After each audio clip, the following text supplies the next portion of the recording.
exciting trips for you. Actually, I have a really exciting one coming. Where are you going? I'm going to Europe with my whole family. We're starting in London, and then we're taking the child to Paris. Got that. Great. And then Ready? Paris first one. Good evening, and thank you everybody for coming. Welcome to the Lake Bluff School District 65 Board of Education regular meeting. Christine, can we have a roll? I am. Roll call, please. I am. Thanks. Sorry, I'm trying to find the Wi-Fi password. Okay, so, Mark Baird, Present. John Moroza, Present. Chris Hutchiner, present, Leanne Charlotte, Present. Julie Gotcha, Present. Richard Peck, Present. Susan Wright. Present. Thank you. So we have a quorum, and we all need to stand for the pledge of allegiance, please. Pledge of allegiance. To the flag of the United States of America, and to the republic for which it stands, one nation, under God, indivisible, with liberty and justice for all. First thing we'd like to do is invite anybody in the audience to address the board. If anybody would like to speak, please feel free to do so. Just if you do that, state your name and your address, please. And then also want everyone to know that if you like, there will be an additional comment period at the end of the meeting, so that if you hear something during the meeting you'd like to comment on, you're welcome to hang on to the end and speak then as well. And if nobody would like to speak, we'll move on to the next item, which is reports. And the first report will be from Colin Quick, and to review some of the reports. Hey there, thanks you guys for having me tonight. I'm Carly Quick, and I'm the social worker at the middle school, but I also had the opportunity this year to run our summer school program called Kaleidoscope. So I'm here tonight to tell you a little bit about that. And I have a little flyer to hand out to you guys to just kind of see some of the highlights from the summer. Kaleidoscope is a tuition-based 4-week program that runs Monday through Friday from 8:45 to 11:45 in the morning. And our kindergarten and first graders are in a self-contained 3-hour program where they do a variety of educational and fun activities to get them ready for school in the fall. And then our 2nd through 8th graders have the option to choose from a variety of different classes that are an hour long, and they can pick 3 of those classes. And they range from the areas of reading, math, art, science, technology, drama, music, and some other fun things that we know historically that the kids enjoy. So it was a really great program this year. We just wrapped up last week with a very well-attended parent night where the parents were getting on the ropes course that the kids created, watching volcanoes erupt, listening to poetry readings, and it was just a really fun night and very well attended, so we were glad to end on that good note. And I was asked to bring a work sample just to share with you guys so you can kind of see some of the fun things that they did. And I brought the project from our Healthy Start Book Club, which was a really neat class. Every morning they talked about different breakfast snacks that the kids could have that would be healthy, but also fun and kid-friendly. And then they would actually make those snacks. And then while they were eating them, they would read a variety of different books that the kids got to choose from. So it was a really fun class. My favorite part was when they brought the leftovers down to the office we got to enjoy. And I can attest that these are some great recipes. So I brought the cookbook for you guys to have that they created. So we'll pass that around as well. You're welcome. So that's pretty much the summary of Kaleidoscope this summer. It was a really great year, and we look forward to doing it again next year. So I can answer any questions if anybody has any. But how many kids participated? We had 128 students this summer, and that was both the Kaleidoscope classes and then the extended school year students who were there to kind of keep the reading and writing and math going. So. Is that a big number? Is that high? Is that low? It's not as high as it's been in the past, and I actually found out that our sports programs at the middle school were low this summer, as well as the Park District program, so I think something was just kind of going on this summer. People were busy, and so I guess they were a little bit lower than in years past. This is my first year running it, but we still had a pretty good number and some good classes that the kids chose. So What was the age range? it's K through 8. K through We 8. do have a couple preschoolers there, but typically kindergarten through 8th grade. A little lower attendance on the middle schoolers, but I think that's understandable. You So- personally tested each of these recipes, I suppose? You know, most of them. Some days there weren't leftovers, but yes, I did have most of them. And really good. The muffins are, I think, my number one. So And I think you said it was tuition-based, so is it Yes. fully funded through tuition? It sure is, yep. And that covers all the teaching supplies even and stuff like that as well. So, yeah, we have a pretty balanced budget this year, I'm sure to do that. What was the cost? It was $366 for the 3 classes, and for some students that swam in the morning and only took 2 classes, we did prorate that for the students who only took 2 classes. Now, is that separate from all the kids I see there behind the parking lot between the paddle tennis courts and the golf course? Is that a separate activity? Probably, yes, because there are some camp programs over at the Park District that go on over there. Yeah.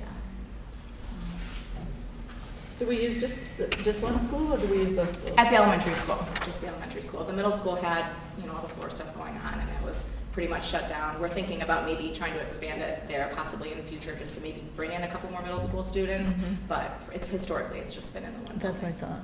Okay.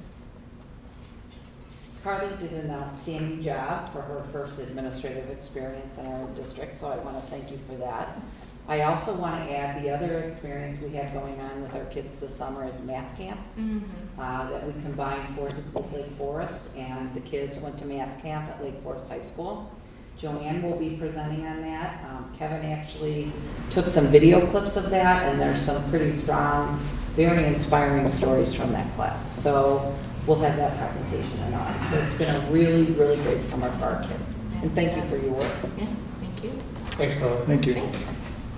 The next item on our agenda, 4B, is President's Report. That would be me. I'm going to keep it brief. I'm prepared so I can remember what to say. We recently sent out the first issue of our new community newsletter partnership. It was sent out to the entire district.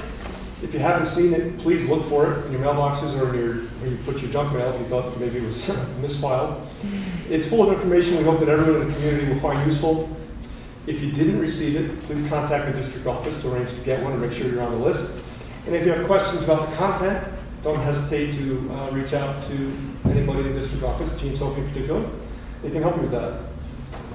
In addition to the newsletter, I would like to draw attention to the board's continuing efforts to engage with the community and remind everyone to feel free to reach out to Dr. Sophie or to myself with issues or comments about anything that the board is doing or anything that's going on in the community. We'd love to hear from you. Speaking of community engagement, we've had a tremendous response to our request for volunteers for our strategic planning advisory teams.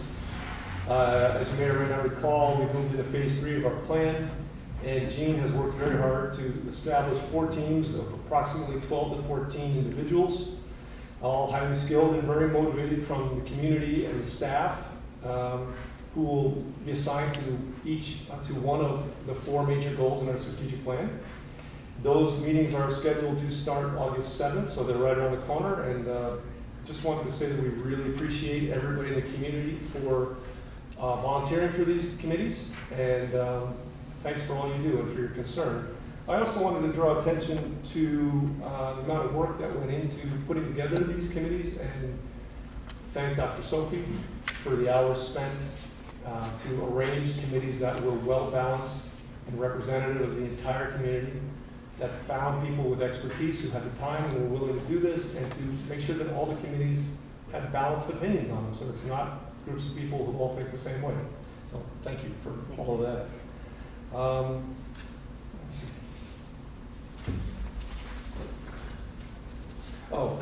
Last but definitely not least, I want to thank all the staff at both our schools who spent a lot of hours after classes ended, after the end of the school year, participating in a variety of professional development programs.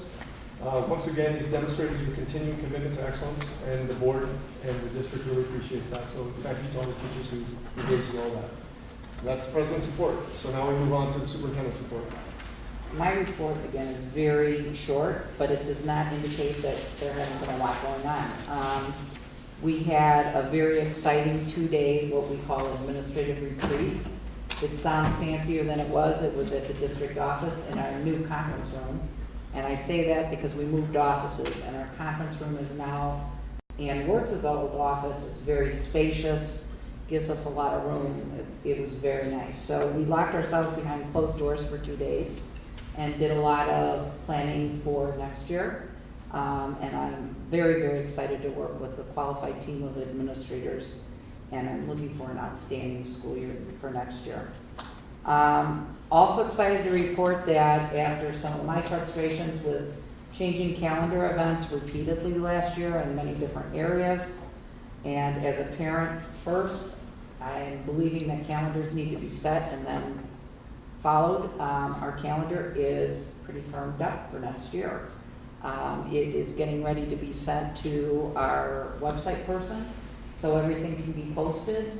Our administrators have all subscribed to a calendar through our online iCal, and we're really figuring out how to mainstream and make this a lot easier and therefore a little bit more accurate, because that's been a concern of mine. The majority of our staff in the offices and our administrators return on August 5th. If you've checked your calendar, that's not too far around the corner. The summer, oh my goodness, school is around the corner. It started for most of us already, and we're excited. We're really excited about that. Our buildings are in the process of being cleaned and organized and ready to go.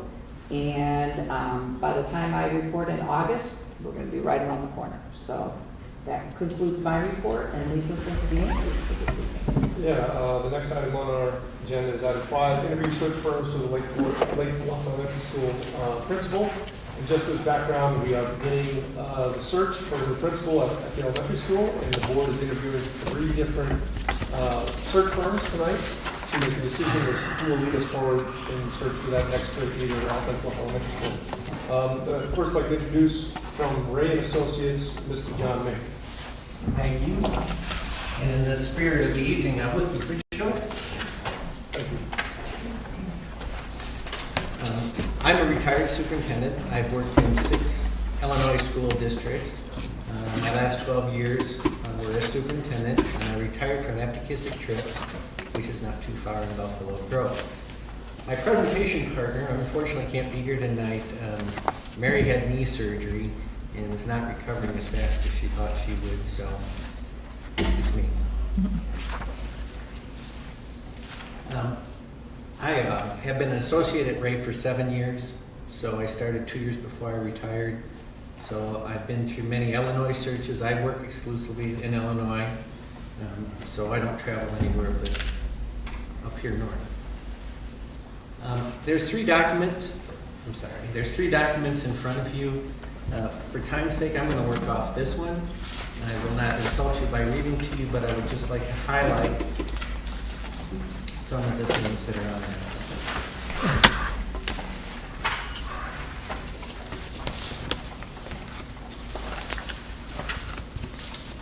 Our firm is located in Cedar Rapids, Iowa. There's a picture there. We always tease the central office that no one knows if there's even a town there. Well, actually, it's a pretty good-sized town. Excuse me, but I was born in Cedar Rapids. And it's a lovely town. Town of 5 One thing that citizens. sets us apart right from the beginning, we have full-time staff that mans the office. So anytime you call, you can get somebody there that can give you an answer. If you flip to the next page, we've been in business 37 years. Gary Ray, his name's on the company, so he values his reputation. So when I come to present, he always says, you better do a good job. And I understand that. And I believe that's the longest running search firm in the nation. It's also, he's the sole owner. We have not merged with anybody. We don't do anything other than searches and work with schools. And we recruit nationwide. Many of our searches go across the nation. The search team that Mary and I work exclusively in Illinois, so you get Illinois born and bred people working in Illinois.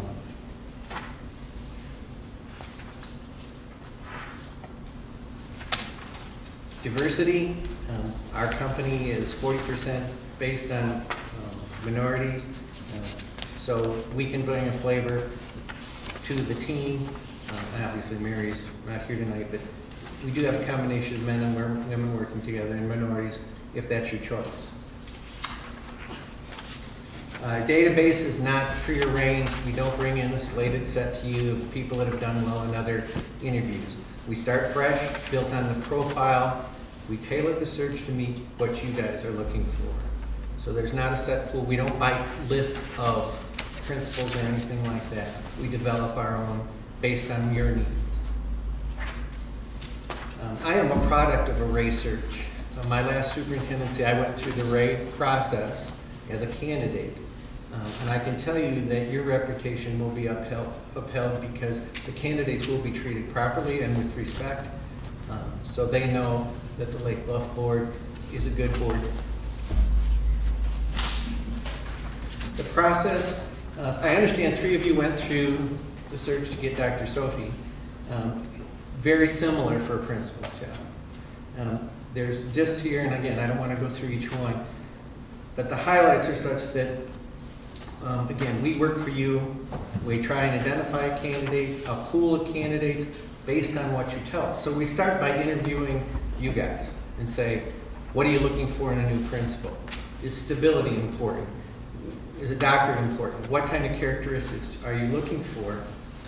And what our firm, again, what's a little different is we have a research-based 22 characteristics of what a good principal looks like. We would ask all of you to fill this out, and then we also will go to whomever you say to get input. Do you want your teachers to fill out this? To community members? We can put it on your website so everyone in the community has a chance to look at this. Based on all that input, we come back to you and say, here's what your principal looks like according to all your constituents, your parents, your teachers, however you want it broken down. We can come back and give you a profile of what the input that we've had. We also advertise nationally. So if there's a place that you think has a Cherry Creek, Colorado, there's different places that seem to manufacture good superintendents or good principals. If you're looking for an out-of-state candidate, we cover many, many states with our 140 guys like me that are out there trying to recruit. Your job will be highly applied for. Your reputation as a district, your financials, all the things that make a quality school district are here. So I anticipate that you'll get volumes of candidates. It's how you want to restrict the applicant pool. That's our job to help you say, okay, we don't want, we need an experienced principal for here. So we can screen the pool that way now. But that's up for you guys to decide. Then once we get, I would say this will draw 80 to 120 applicants. Seriously. It's our job to go through those and say, okay, the board identified these things. Of those 80 to 120, what really fits? And then we'll identify maybe 20, and we'll go and then screen those candidates before you even get near them. We'll do phone calls, we'll do reference checks, we do Google. So we'll do an intensive search prior to anybody being brought to the board. Our motto is no surprises. You don't want a surprise after you're interviewing a candidate and something comes up. We try to avoid that. Now, we try real hard to avoid that. Okay? After we screen down to that, we'll bring you 8 to 12 candidates, and then it's up to you. You'll go through the paperwork and say, well, this one seems to fit us better, this one fits us better. What we do differently is we have a forced matrix that will make you pick between candidates prior to any discussion. And then we'll give you a numerical score on how those people scored, and it'll sort out to say, okay, here's your top 3, here's your top 6, and then you have a discussion about that. Well, I really didn't, those kind of things. So the forced choice creates less time in a meeting is what it does. It forces you into a choice. You then say, okay, here's our 6. We schedule the interviews based on the schedule that you give us. You then do the 6, we do the forced choice again, and we try to trim it down to 1, 2, or 3, depending on how they sort out that way. I'm going fast, so. Need water? No, I'm kidding. Again, I want to reinforce that this is your search that we facilitate. So anything we can do to make this process easier for the board, that's our job. And really just let it open for questions at this point. You do have, I know a lot of people are interested in costs. That's in this document. And I'd be willing to answer any questions. In the corporate world nowadays, LinkedIn's become quite an exact tool for recruitment. Do you use LinkedIn in your Yes. process as well? And has that been a valuable tool for you? What you need to find out about a candidate is readily available. LinkedIn is one source. The network in Illinois is also pretty good. And then when you're across the nation, you usually have 2 or 3 people that can speak to a candidate that we want to really find out some things about. What we also encourage with the candidates is tell us up front. You know, if you've got a DUI somewhere, it's 10 years ago, okay, but the board doesn't want to find out about it when a reporter comes to the meeting. So we encourage honesty. There's 3 points during our process that we ask the candidate directly, what do we need to know? So we can avoid, and LinkedIn has already told it, they know this. The force matrix that you referred to, is that an exercise that the board goes through as a whole, that the superintendent does, that does Well, that? again, I don't have the details of how you want to conduct this search. Anybody that's doing the screening of the candidates would be going through the forced choice matrix. So if that's the entire board, that's a board member on a team of others. Yeah. How you tailor your search depends on who actually does the forced So matrix. the interview team? Yes, definitely. Whoever that is. Mhm. So if we were working with your company, I have 2 questions. One is, are you the person who'd be working with us? Yes, and Mary. We try to, our presenters are the people that you're going to work with. We don't want to bring in other people. This is the Okay, so facial. are you primarily the person who would be there? Yes. Okay. And secondly, how soon would you be able to come back and recruit this person away from us? Recruit this person. How soon would your company feel free to come back and recruit our candidate? So we hire somebody and then you come back in a year, 4 years, 5 years? Oh, I got you now. We encourage the candidate to stay 3 to 5 years. We would not come back in a year and say, hey, we got a better job for you. That ruins your reputation.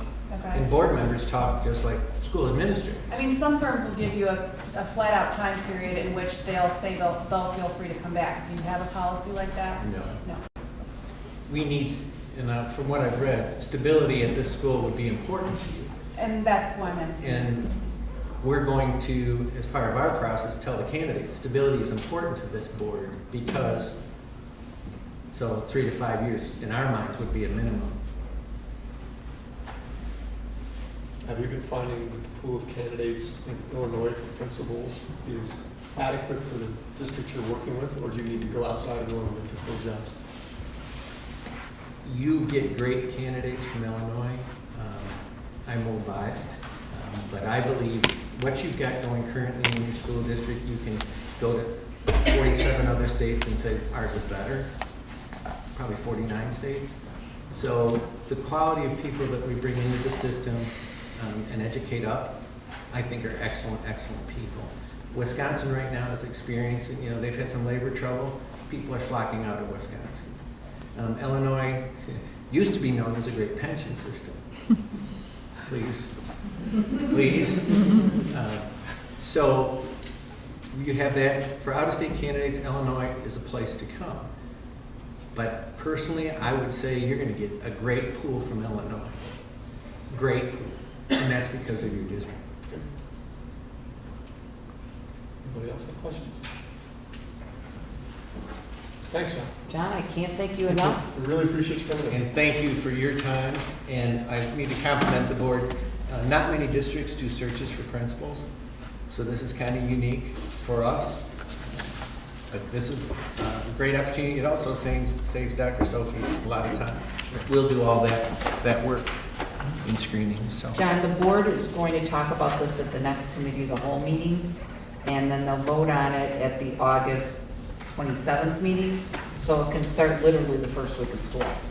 Great. I'll be notifying firms of that. And that's another thing, you're way out ahead of everybody, so the top line candidates are available in the fall, and you'll have the pick of the crowd.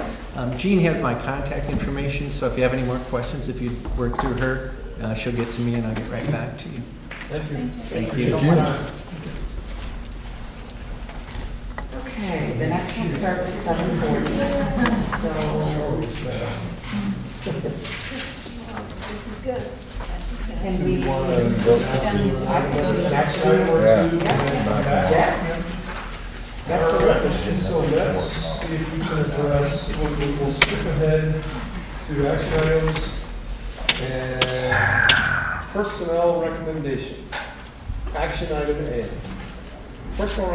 Tonight's recommendation for personnel involves Catherine Derrick, a speech and language pathologist teacher who has declared she will retire in June of 2017.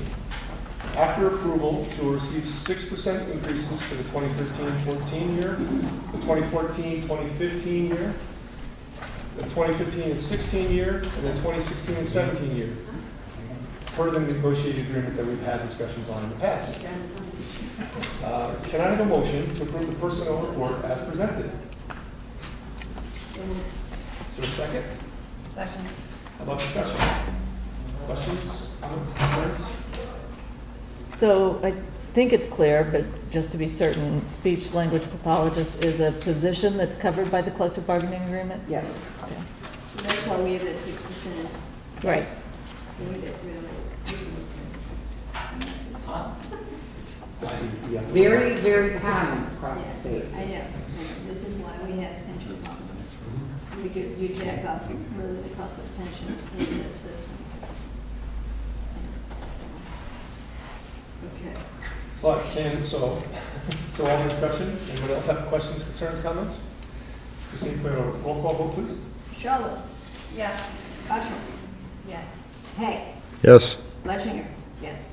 Rosen, Yes. Ryder, Yes? Barry. Yes. Motion's approved. Motion's approved.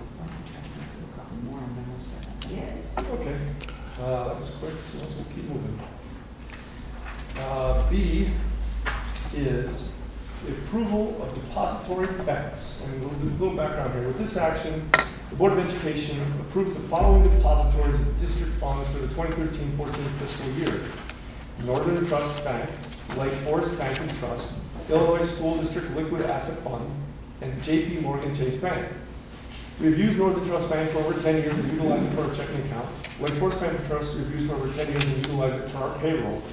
Illinois School District Liquid Asset Fund used for over 10 years, and J.P. Morgan Chase Bank used for 2 to 3 years are utilized for their investment options. By law, the Board of Education must approve the depository banks used annually. So can I have a motion to approve the depository banks as presented? So moved. Second? I'll second. Discussion, questions, comments, concerns? Well, just one quick question. Is there a reason that we use both Northern and Lake Forest, and that either one could do both jobs equally as well? Both local, trying to do business with both banks. Except they're not really local, you realize this. But when I They have came a here, local Northern presence, Trust, but they're not when local. I came, Northern Trust was like the only bank we used, and so we were Right. solicited by Lake Forest, and I wanted to be friendly with everybody. And they're giving you such a great interest rate on yours. Yes. Anybody else? Questions, concerns, comments? Okay, can I have a motion to approve the depository banks as presented? So moved. Second? Oh, we did this already. We already did I'm this. sorry. We did that. Okay, can I have a roll call vote? All Thank right, you. all right. Gotcha. Yes. Hey, Yes. Fletchinger, yes. Rosen, Yes. Ryder, Yes? Barry, Yes. Charlotte. Yes. The motion carries. All right, let's do one more. This may be time. Item C, under action items, is the approval of the P-card report. As recommended at the last board meeting, this report has been pulled off the consent agenda and put into action items. And I thought, and Jane, I hope you'll chime in, for people at home who may have no idea what a P-card is, just want to give my 2-second version, and then if I miss I something. don't know either, so go in the ahead. laundry. It's my understanding that the P card stands for purchasing card, and the P card stands for, P stands for purchasing card. Procurement card. Yes. And it helps us maintain control of small purchases and reduce administrative costs and replaces paper invoices. It's what I've kind of read about online. Also know that all purchases from the P card show up on our approved bills payable report as well. Correct. So is there anything you'd like to add, just so people will know what P No, card is? we try to, my goal is to use it as little as possible. I mean, but it is an easy way to do some quick purchases that we have to do. We have to run down to Dominic's even to get something for a classroom. It makes those kinds of things quick. Or registrations for conferences is really a good use of it. So it's like a credit card. It is a credit card, it is exactly right. Yes. But anytime something is charged on a procurement card, it's assigned to a line item, just like any other purchase would be. And an administrator signs off on every receipt. And there's only one of these cards or several of these No, cards? each building has 5 cards to use. The district office has a card and maintenance has a card. So there's 5 people in each building who have? No, they're contained in the principal's office and they have to check them out. Oh, if there's, in case They there's have to multiple go needs at the ask- same time? Yeah, so if there's more than one teacher Gotcha. needing it, Is they there- have to go request the use of the card, the principal approves it, Mhm. they're given the card, they sign it out. Is there a They have to limit, go back. limit on it, each of card? Yes, there is. Got some heavy stuff And what is it? I think it's 2,500. Usually it's between 2,000 and Yeah, I 2,500 think it's On one, 2,500, on a you single can't- purchase? on a single card, that's all. And once you It's hit the that, max it on won't take card. any. That's the max on a On card. a card. So you said that we try to use it as little as possible, the alternative being writing Gross. checks? Or Or having somebody pay out on of their their card pocket. and then Paying get their- reimbursed, but then you don't get, you do that probably to pay sales tax, right? Correct. So that would be, yeah. Correct. I mean, my only concern is that 5 is a lot, but. Is the cap of 2,000 or whatever the number is that cumulative for all 5 cards, or does each building have that? Honestly, at the moment, I think it's per card. That's how it's always been in the I districts think that it's I've been per in. card. Okay. And we could make it anywhere from 500 to 2,500 per card. But once you hit that, especially if it's in cycle and they haven't received payment, you can't charge anything on that card. And the biggest use for the high ticket items is usually registration for a conference somewhere, especially if they register more than one person on a card. So we're being asked to approve this very limited list of expenditures. And it's That's typically summertime. what it is, and it usually is pretty limited. Yeah, Even well, during the neither day. of the schools are Obviously isn't the list. So, This is not. I guess we're kind of putting the discussion ahead of this, but can I have a motion to approve the P card report as presented?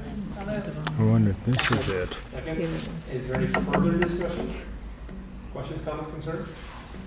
Can we have a roll call vote, please, Christine? Hey, Yes.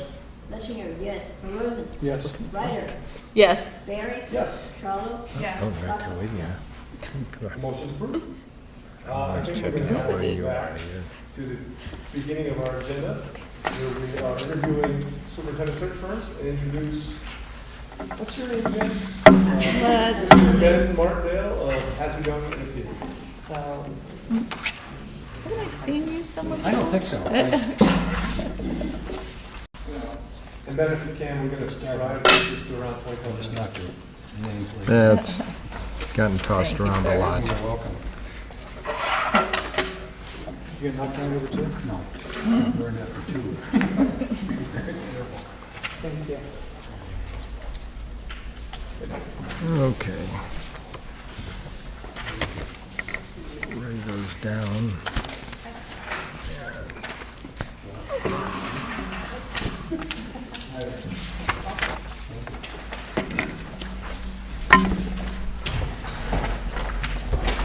I'll explain this article in a moment, but anyway, good evening. As Mark said, my name is Ben Martindale, and I was seated at that table not too long ago, and I'm seated at a table like that just down the road, and I'll be doing this a couple nights from now. But I'm very excited to be here tonight to represent HYA, to seek the opportunity to search for the next principal of Lake Bluff Elementary School. I think the information you have from our firm speaks a little bit about me, but I'll just quickly go over some of that. I was a longtime superintendent in Gurnee, Illinois, retired, and very quickly decided that that just wouldn't work. My wife had retired, and we discussed both of us being home at the same time. We get along very well. In fact, we had our 41st anniversary yesterday.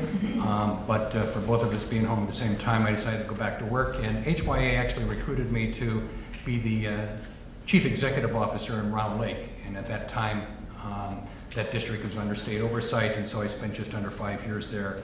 And we successfully returned that district to its own board governance structure, and it was the first time a school system had done that. I then found a job as the interim in North Chicago, and very quickly found a very profound challenge. I ran out of the time I could spend there, and then landed here as the interim superintendent for a year. Upon finishing that stint, I was hired again by the State School Finance Authority to be the CEO in North Chicago, where I currently am practicing. I also serve on the board of directors for the United Way of Lake County. I want to talk a little bit about our process, which is kind of covered in the brochure you have in front of us, but it's kind of broken down into 3 phases. A planning phase, a recruitment phase, and a selection and appointment phase, and that's kind of outlined on pages 2 and 3. I will tell you that being the principal on this search, the process that I would follow would be to meet with the superintendent to just discuss how we would plan to engage in this search. But I would also tell you that one of the ways that I've operated before in both principal searches and superintendent searches is to meet initially individually with board members to get a sense of what they are looking for in the principal candidates that you would want us to bring to you. I would follow that up with focus session meetings with constituent groups in the community, whether it be community officials, whether it be parents, whether it be staff, whether it be central office administrators. And upon completing that, we would formulate a leadership profile. And typically the questions I ask when I engage in those meetings are 3. What's working well at Lake Bluff Elementary School? What would you like to see continue? What are some challenges and some changes that need to occur? And then finally, what are the characteristics that you're looking for in the candidates that you want us to bring you? We would then prepare this leadership profile, which would then drive the candidates that we would seek out to bring to the district. And the way it would work is we would then move into the recruitment phase where we would search, whether it be locally, whether it be nationally, whether it be regionally, but the goal would be to bring you a slate of candidates that is the highest quality that we can bring you. And typically what I would do as the lead consultant would be to interview what we would deem to be the 7 to 10 or 7 to 12 best candidates. We would cut that down to 5 that I would then bring to the superintendent to review. We would then set up some interview protocols that would involve probably some parents and some staff that would interview each of the 5 with superintendent and administrative presence. Now I will tell you that in some districts there is also a board presence at that level. So that there can be input from all spheres of operation of the district. Once those 5 candidates are interviewed, I would expect that the superintendent and I would dialogue, and we would cut that group down to 2 or 3 of the best. At that time, the superintendent would interview those people again, follow that up with a site visit, and then make a recommendation for hire. The entire process, if you select a firm in August, would probably run from late August into early December. I think that's a good timeline to find quality candidates for this district. Can I ask Yes. a question? I'm sorry if you... No. Can you elaborate for some folks on the board who might not be familiar with the process of the site visit? A site visit is where you go to observe and interact where the candidate is currently working. And I would hope that we would bring you candidates that are currently working as opposed to not working. But you go visit, you visit the school, you talk to staff members, you talk to community members, you talk to perhaps board members to get a sense of the qualifications and the skill set and the excellence level of that candidate. So that's what a site visit entails. Just so you know, we did that for Dr. Singh. And we, through HYA also, did a site visit to her former employer this time. I mean, I will tell you that this search is a very competitive position. This is a district that can attract, I think, the very best. One of the things that I want to point out that I observed when I was the interim here a short time ago is that this is a community that demands the best. I will tell you that many communities want the best, they expect the best, but Lake Bluff demands the best. And it makes it a little bit different from some other communities. But it is an outstanding school district. Are there any questions on the process? Yes, sir. I have a question, just a clarification. Maybe you can help me with something that is rolling through my mind. I was a former CEO, and I couldn't imagine at the same time running a company. I would also serve as a consultant for a search firm. So maybe you can clarify how that works in your world, where it certainly wouldn't work in mine. And to go a step further, to search for a candidate potentially for a competitive company at the same time I'm running a company would be a real conflict of interest. So maybe you can, in your own mind. Well, let me take the second question first. To search for candidates for the position of a principal in Lake Bluff would not be conflictual with the position I currently hold in North Chicago. It just would not be. We don't, that would be two totally different pools of candidates. In terms of the time commitment, one of the things that I found in the work that I've been doing the last couple of years is that I am able to engage effectively in doing two things at once. I will tell you that I just finished a search in St. John the Baptist Parish, Louisiana, and we were very successful in placing an outstanding candidate in that position. At the same time, I was running the schools in North Chicago. One of the advantages I have, perhaps over other superintendents or CEOs of school districts, is that I have a lot of assistance from the state. That can be good and bad, but being that the State Board of Education did completely take over North Chicago schools, I have a large assistance group to help me run the system there. Are you limited in the number of hours that you can work at North Chicago, the way you No, work here? and that's one of the reasons why I'm titled CEO. I see, It is a way that allows me to work full-time I see.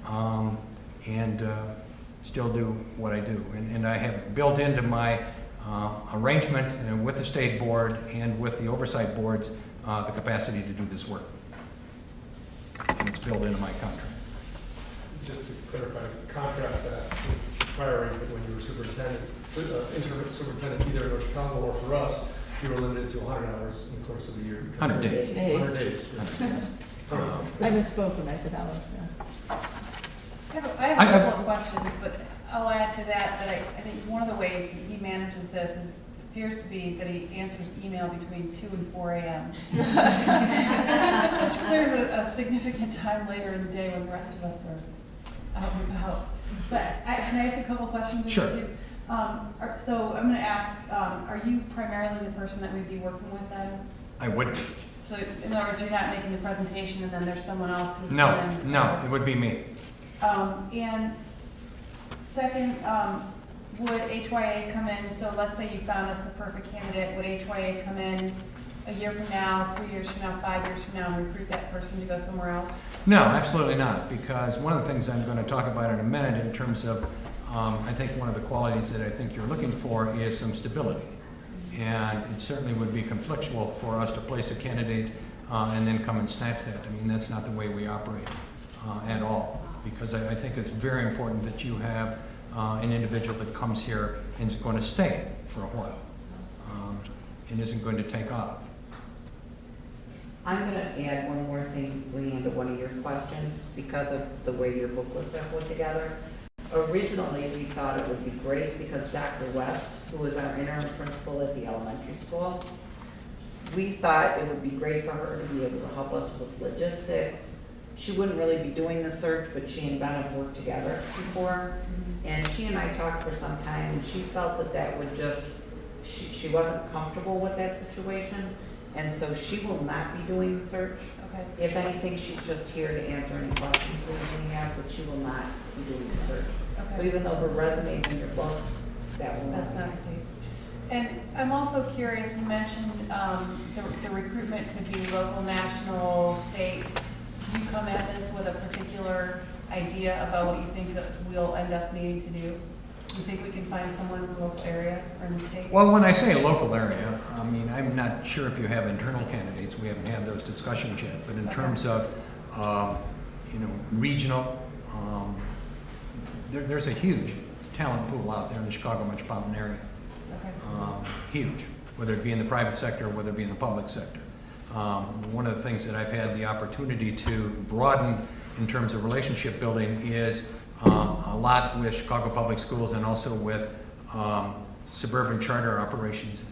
And I'm not saying we're going to bring in a charter school candidate, but there's a huge pool of people out there that I think a lot of people just aren't aware of. In fact, I was able to attract one in North Chicago starting next Monday to work in a curriculum coordinator position, who I think is an outstanding turnaround person that we were able to find to bring in there. I gave you the article, and the reason I gave you the article, it's a good article that talks about what an effective principal is, and I've used this before in some of the consulting work I've done, but one of the things that's mentioned right on the front page is that principal leadership is really second only to teacher quality when you take a look at having an outstanding school. And so selecting a top flight principal is one of the most important tasks that a district can engage in. And certainly this is something that you need to have here at Lake Bluff Elementary. I mentioned some qualities that I think that the candidate should have. I think you need to have somebody who will stay. It's not going to be here a year or two and then take off and go somewhere else. I think you need to have somebody that knows good instruction and will be in the classroom. I think you need to have somebody who will listen. One of the things I found when I was here is that it's very, very important to be able to listen. You currently have a principal at the middle school who is an expert at that. Nate does an outstanding job of listening. You need to have somebody who's a good communicator. You need to have somebody who's great with parents. And I think you need to have somebody that's a good match for this type of community. And finally, why HYA is a firm you should select? I think a couple of reasons. One, HYA is a premier search firm in the United States for searching for educational executives. We're the largest firm. We have a network across the country. We have a strong network locally. I think another reason for HYA is that I would be the primary consultant. Not that I'm the best that walks the face of the earth, but I had the opportunity to be here a couple of years ago. And I will tell you that I know many of the residents, especially around the middle school, but I say that in a positive way. I mean, we're able to work with them effectively. Know many of the village officials. In fact, I was down here just a couple of weeks ago meeting with some of the village officials about the potential possibility of North Chicago school systems crisis. I know many of the parents. I spent a lot of time in the classrooms of Lake Bluff Elementary, Lake Bluff Middle School. I know the teachers, I know the administration, and I know some of you on the board. I know we could bring you an outstanding slate of candidates. This is a great job, and as I said earlier, I think it's one of the best in the country in terms of a principalship. So that's what I have to share with you, and I'll certainly entertain questions. Yes, sir. Ben, how do you determine stability of candidates as far as? Well, there are questions that I've asked in the past in terms of what the career path desire is of the individuals, to try and tease out what might be their plan for the next few years. And then also look at what their background has been and what their stability has been. In other words, if you find somebody that's here 1 year, here another year, here another year, I might have to question that. Now, again, this is my perception, that I think that it's important for you to have a candidate that is stable, and is, when I say stable, I mean is going to be here. You might provide feedback to me that it's contrary to that. Gene might provide feedback to me that's contrary to that. But that's just my perception. Other questions? Then further to John's question, understanding that North Chicago wouldn't be a conflict, how many other recruiting efforts are you undergoing simultaneously? How many other school districts are you going to be recruiting for? Right now, none. And through the fall, would you say? I you'll don't be anticipate doing- any. You don't anticipate any? No. So, I mean, what I'm doing right now would be this search and working in North Chicago. That's- Now, I will tell you that my In your job spare in North time. Chicago has improved 180 degrees from a year ago. If I was here doing the search a year ago, I probably wouldn't be here because I just wouldn't have the time. But I've managed to dramatically change the leadership team that is working with me, and it has made a huge difference in terms of the work that we're able to do as we enter the school year. So it has given me more time to do this kind of work. Yes, sir. Yeah, I know it's a bit unusual to go with a search firm for a principal's job. Have you done that before, and if so, where? I haven't done a principal search before, and you're absolutely correct. Most districts don't engage the services of a firm to do a principal search, but I don't think it hurts to do that. I've done many principal searches on my own, having been superintendent, but in terms of doing it from the search firm perspective, no. Is that primarily cost-driven, or is it primarily because they have people coming up through the system that they can put in that position? Some of both. Some of both. That's been my experience also, having worked in Palatine with 20 schools. Some is cost-driven, easily, and some is the fact that you have candidates within your system. Now, I'll give you an example. I mean, Or locally, that you know. where I am currently in North Chicago, it wouldn't be people coming up through the system, and it would also be cost-driven, so we wouldn't, we wouldn't use a search firm. Other questions? Anybody else? Just one. Where are you from? Originally, yeah. State of Iowa. That's what I figured. Whereabouts? Now, how did that come? I just looked at your resume and saw you went to the University of Iowa, and I'm just Yeah, curious. no, I'm from a little town in northeast Iowa called Postville, Iowa, which recently made the national news. I say recently, probably about 5 years ago, when they had the largest raid by immigration officials to raid the meatpacking plant that had employed a number of immigrants in a less than desirable fashion. So that's where I'm from originally. Well, my mother's from Iowa, so that's fine. Excellent. Any other questions?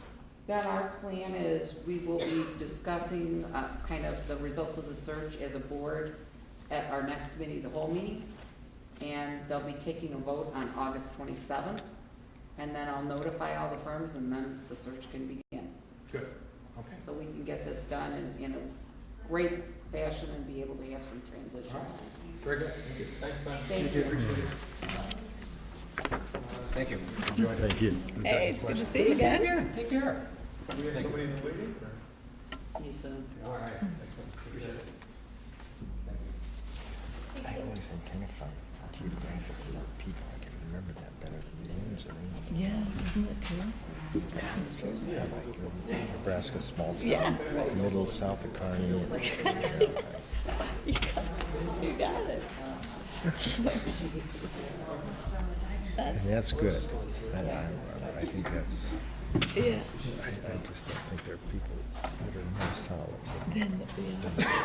to get through that corn belt. And I'm just, Come this early? you just don't get along. People can't stand to be jerks. Because they Moving right on to our get third tossed aside. You can't hide. firm, I'd like to introduce from School Executive Connect, Ms. Linda Hanson. Hello, I'm really glad to be here, and I have to say, this is not part of the presentation, but this has kind of been a banner day for me because I started with the birth of granddaughter. Oh, I was in the delivery room, and for the women, we taught 90 minutes labor, and my daughter, so that was kind of fun to watch that. And I ended with dinner at Novasa, so everything from here on out is good. I know I've got 10 minutes, so I'm going to introduce myself and then talk about, I think, the three pieces that I would want you to know about when you're going to conduct an elementary principal search. First of all, I am Linda Hansen, and I was a superintendent for 15 years. For most of those years in Highland Park Deerfield as the Highland Park Deerfield superintendent, and then prior to that at Mundelein High School. And so I've lived in this area a long time. I'm very familiar with the North Shore, and since I was on the topic of grandchildren, all of my 7 grandchildren live in Highland Park. So we're very committed to this area, and we feel that anything that is good for any of the North Shore is really wonderful for, you know, all of the communities here. I've actually have a huge niche in doing principal searches, and I've developed that over time. I am the president of the company, and I suppose for that reason I've just done a great number of principal searches and assistant superintendent, director kinds of searches as well, of course, as superintendent. So I'm going to tell you as a board and Jean as a superintendent the 3 most important things a search consultant can do for you. And the first one is the consultant has to know your school that she's doing a search for. And I've given you, and I'm assuming that you have the proposal that I've given you. I'm going to talk just about a few of those searches so that you get a little bit of the flavor. Recently, I conducted a search at Cherokee School in Lake Forest. That's been a trouble school for a number of years, and they've had some abatement issues. They've had kind of a history of some issues, and they recently had a Mandarin program that they're trying to integrate. And so, knowing those things, tried to search for the principal who would be the best fit for that school. I recently did Oak Terrace, which is a school in North Shore, Highland Park, the elementary district, and that's a dual language school. It's very complex because it takes in Fort Sheridan, which is very high economic level, as well as the Navy base, as well as Highwood that contributes a large number of Spanish-speaking students, and they have ELL programs, bilingual programs, a monolingual English strand, and a dual language strand. And so knowing that school was the primary part of what I had to do. A third one that I'll give you an example of was Washburn Elementary and Greeley Elementary School in Winnetka. And I don't know if you know that Winnetka is a progressive education school district with a different kind of educational philosophy. And so understanding what that philosophy is and the kind of person that they're looking for is, I think, paramount. So the first thing the consultant has to do is understand your school and understand what the parents and the teachers and the board and the superintendent are looking for. Number 2, you need someone who has a huge candidate base. And I think because I've had my own business for 10 years as a search consultant, and prior to that I worked with another search firm, I really have a huge candidate base, and I have a large number of people who I can call upon. And I think that a lot of search firms wait for the applications to come in. You know, we all pretty much use the same venues for advertising. But I think what you want a search firm to do is recruit. I don't think you want someone to wait for applications to come in. And a good search consultant can recruit well if she understands what your school needs. So I want to give you a couple of examples of places where I recruited people who weren't even considering that particular school. And the first one is Cherokee. When I looked at their Mandarin immersion program and the kinds of things they were doing, I called someone who said, I really don't think this is the year for me. And I said, I think it is, Kelly, because you have a language background, you've got a world language background, and that's what this school needs. And she's now the principal there. Recently, I did Lake Forest High School. And as I think all of you folks know, that's not an easy placement to make. And because I've got a number of connections. I called the person who they have hired and said, you know, I think this would be an amazing opportunity for you. So Barry Rogers is now the new principal of Lake Forest High School. And incidentally, I just finished their curriculum instruction assistant superintendent, also Lauren Fagel, who is also another woman I recruited there. In fact, all three of the recent searches I've done in Lake Forest were recruited. None of them applied to the position. That doesn't mean if you apply, you don't have a chance, because you do. But basically, what I'm looking for is the fit. I could go through a number of other searches, but I just want to give you a flavor of just the kind of recruiting that I think is necessary to make the right match. And the third thing that you should be looking for as a board and as a superintendent is a search consultant who's going to bring in a good, clean process for you. And a process that is not going to disenfranchise teachers or parents, but is also not going to encourage candidates to throw their hat in. And one of the things I would talk about as one example of the process is what your views of confidentiality would be. And I have seen where some firms have done searches, and while the candidate is interviewing, people who are interviewing the candidate are texting or emailing people in the district, and by the time the candidate walks out, they've withdrawn their name. So I think the process has to be something where community members, parents particularly, and teachers have some interviewing possibilities of the people who have been screened by the superintendent and a committee that is chosen. In our firm, they sign confidentiality agreements, and that way the candidate can come in, can talk to teachers, can come talk to parents, can talk to an interview committee, but also has a certain amount of integrity around the whole application process. I think the thing that you certainly want is a process that goes smoothly, that makes the candidate feel good and makes the constituents feel good. And we think we have a process that does that. I recently did the New Trier business CFO for New Trier, the CFO for Oak Park River Forest, and the CFO for Crystal Lake. And every one of them, and actually Mundelein High School too, in the last 6 months I've done all 4 of those searches. And actually every one of those used a different process because it had to be tailored to what the board and the superintendent were looking for, but they all had essential pieces. And the essential pieces is what I would bring to the search, and the tailoring of what your district would like and you think would meet the needs of your constituent base is what you would bring to the table. We'd sit down and we'd have a conversation about that.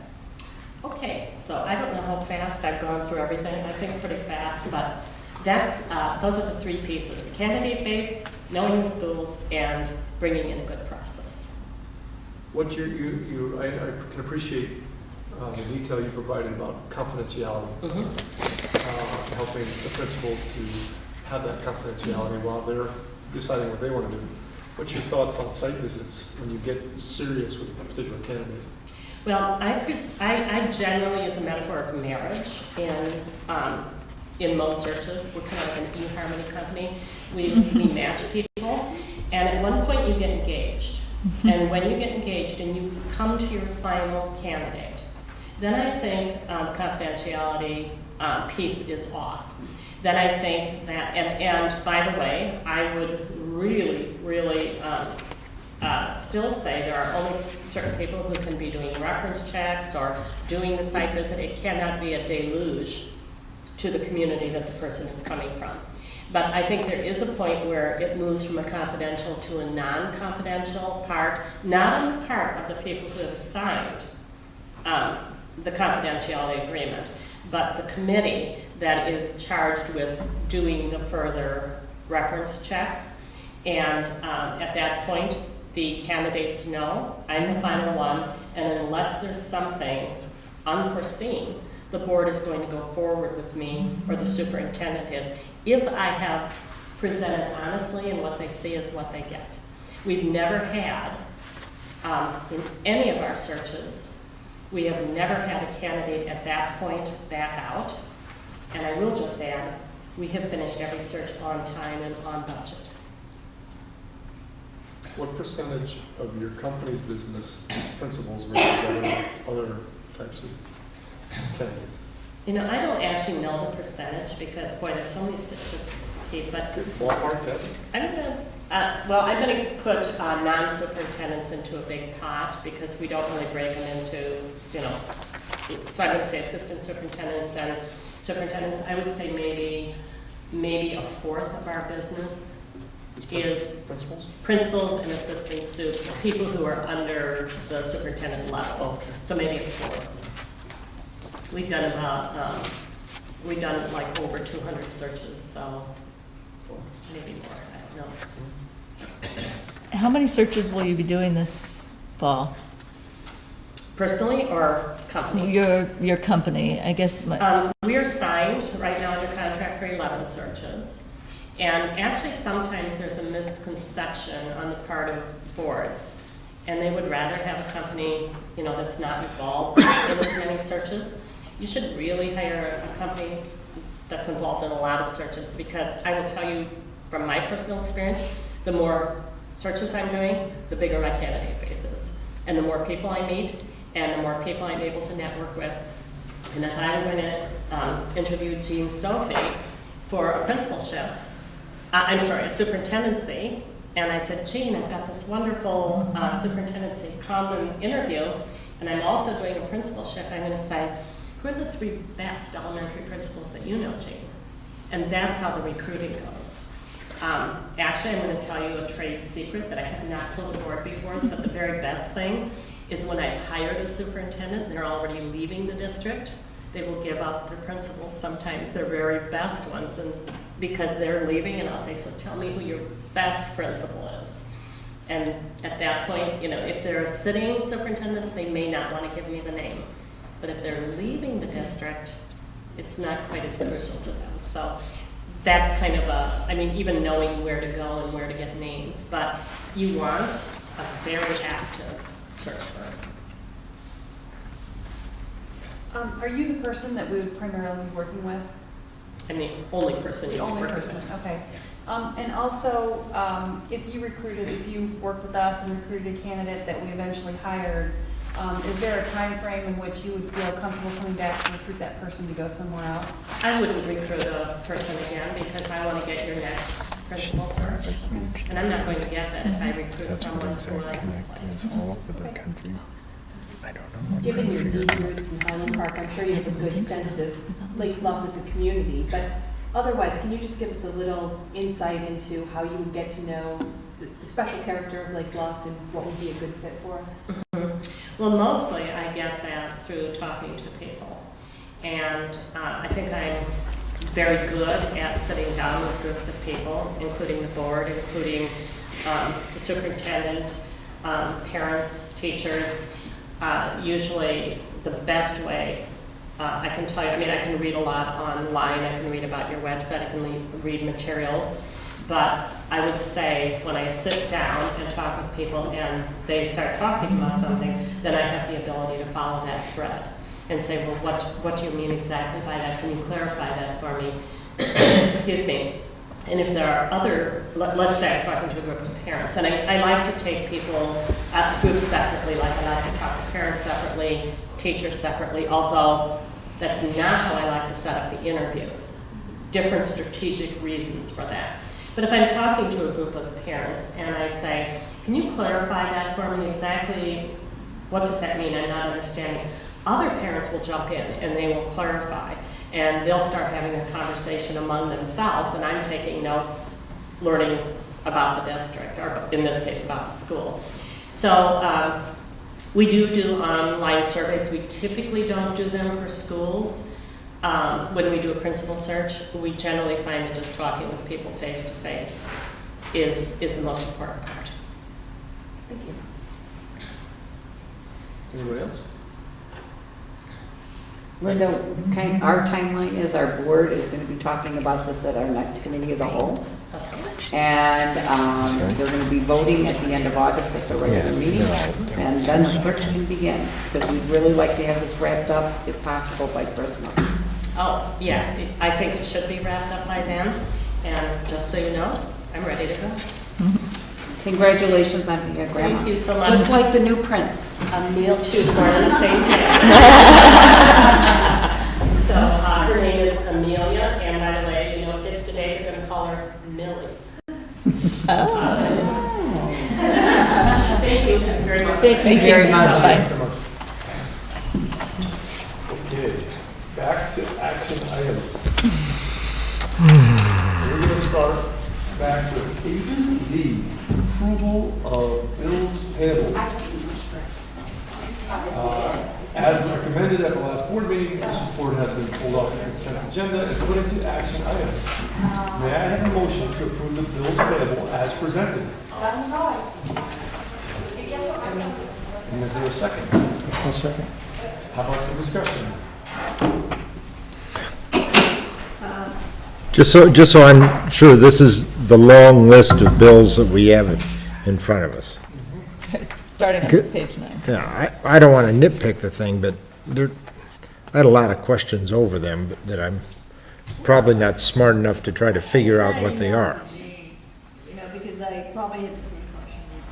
So maybe, they want to, I think one of the things Chris suggested, which I think we can do a lot in one meeting. Our next meeting is going to be on the budget, but I think one of her suggestions is talking about recurring bills, so that you know what comes up every month, and so that you know what those bills are for. Remember that when the budget is approved, as a board, you're basically saying, okay, this is what you can spend in this particular area. So your goal when you look at the reports is to really make sure that we're staying within that budgetary guidance. But as new board members, there's a lot of bills on there that you may not quite understand exactly what they are. And I think that might be a good time at our next committee of the whole, as we go through line by line budget items. We can talk a little bit about all those, and then you all have a basis. And you have a good understanding as we're going into the budget. so there's recurring contracts, there's also bidding processes and so forth. But we can't pay a bill without the board approving it. No, we realize this, but Okay. right now, we're looking at bills, and my approval is a blind approval, in the sense that, for instance, there is, for instance, I had a question randomly about Libertyville tile, and I know that we changed the Lake Bluff Middle School tiles. And the question I had was there a bidding process for this? Yes, there was. Okay, so, and there was also a bill for, Our law firm, and that was our personnel item. all right, okay, I understand, okay. You know, so I don't want to belittle the point, but it'd be nice to just go through the warrant and say, this is recurring, this is that. So then when we see it, we don't ask, you know, we're comfortable. But the other thing is to avoid, I mean, I could ask 30 questions, literally, and I asked you probably 5 through email. I like to avoid that process somehow, because otherwise, you look at this list, I know it's part of the budget, I know you've vetted the procedure and the process of the purchases, but still, it takes time. It does take time. But isn't it a legal requirement that we approve bills payable? Yes, but they're Yeah, but going you- through the same thing every new board member goes through. Right. First, Yeah. Exactly. see this, it's not unusual to. You're going through exactly what new boards go through, and I think what we can do to help you is sit down and we can go through the budget line by line and look at a bills payable list and kind of go through.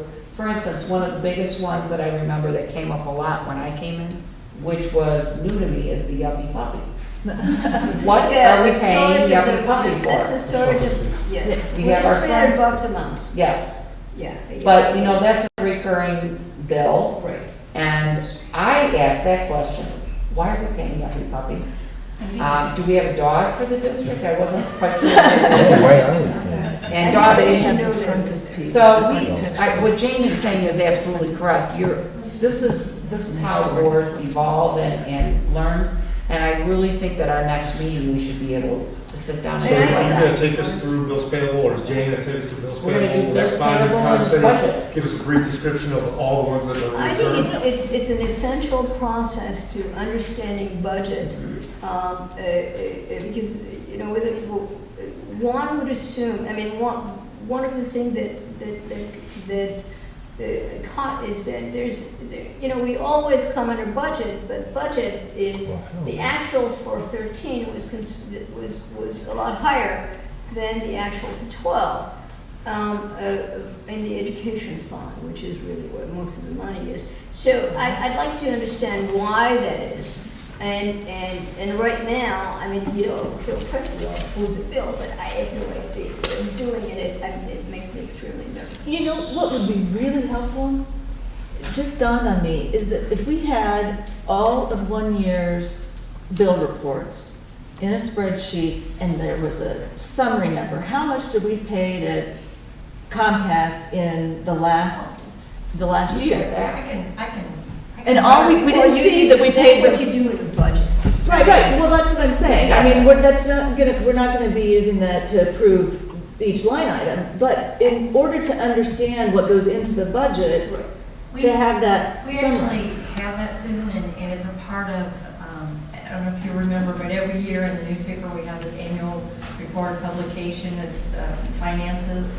And we have to print on the report by vendor totals that we pay for them. Not all of them are printed, I think it's everything that's over $25,000 or something, but we already have that report on an annual basis, so that would be something very But easily that provided. really is an to the audio board. consideration as opposed to budget consideration. Well- You know, what is really interesting to me is, you know, we have one line item on the proposed budget, and I don't know what is under it. Well, the sooner we And get that's through what we're these, gonna do. let me just remind everybody, the sooner we get through these next couple items, we can dive full head into the budget conversation. All right. So right now, if we want to focus on the bills payable, we've had a motion to approve, we've had a second, we've had some discussion. We do obviously need some education on what these things mean, and Jean are going to bring that to us next week. How about we take in 2 weeks. next meeting? Yes, Next meeting. next meeting. You said next week. Sorry, at our next meeting. Did you want to say something? Yes. Okay. You said that, you just indicated at the committee of the whole, Office Committee of the Whole, to go through finance. We're gonna go through some of it, yes. Okay. If anyone is interested, if there's any way we could have a board workshop, just to roll up our sleeves in the board conference room, just to talk about the budget, ask the questions that they have, and maybe I can get a better feel for information they're looking for, just a casual, informal meeting at the board office to talk about the budget and how it's developed and what goes into it, and answer any and all questions at a working meeting. It'll have to be posted. And have to be I posted like as the a meeting. idea, but if Okay. we can jump on this, I mean, you know, what you're describing is a finance committee. And everybody can come to the finance committee. Some of us are more geeky when it comes to numbers. John, I'm not looking at you. But, so I think that I would like to have an understanding of what we do and what classification it is in. The intent is not in any ways to micromanage, but the intent is to get a sense of patterns and trends. I mean,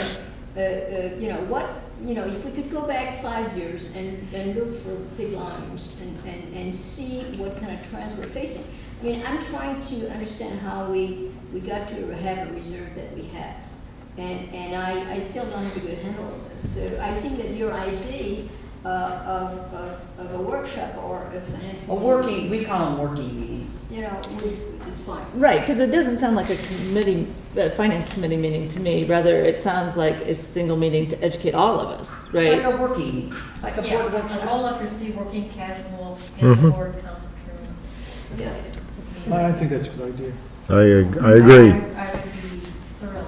Okay, let's move forward and keep going. We have a lot of agenda items, so just Christine, can we have a roll And we'll call revisit this before we vote leave. on approving bills payable as presented? All right, so Lichinger, yes. Morrison? Yes.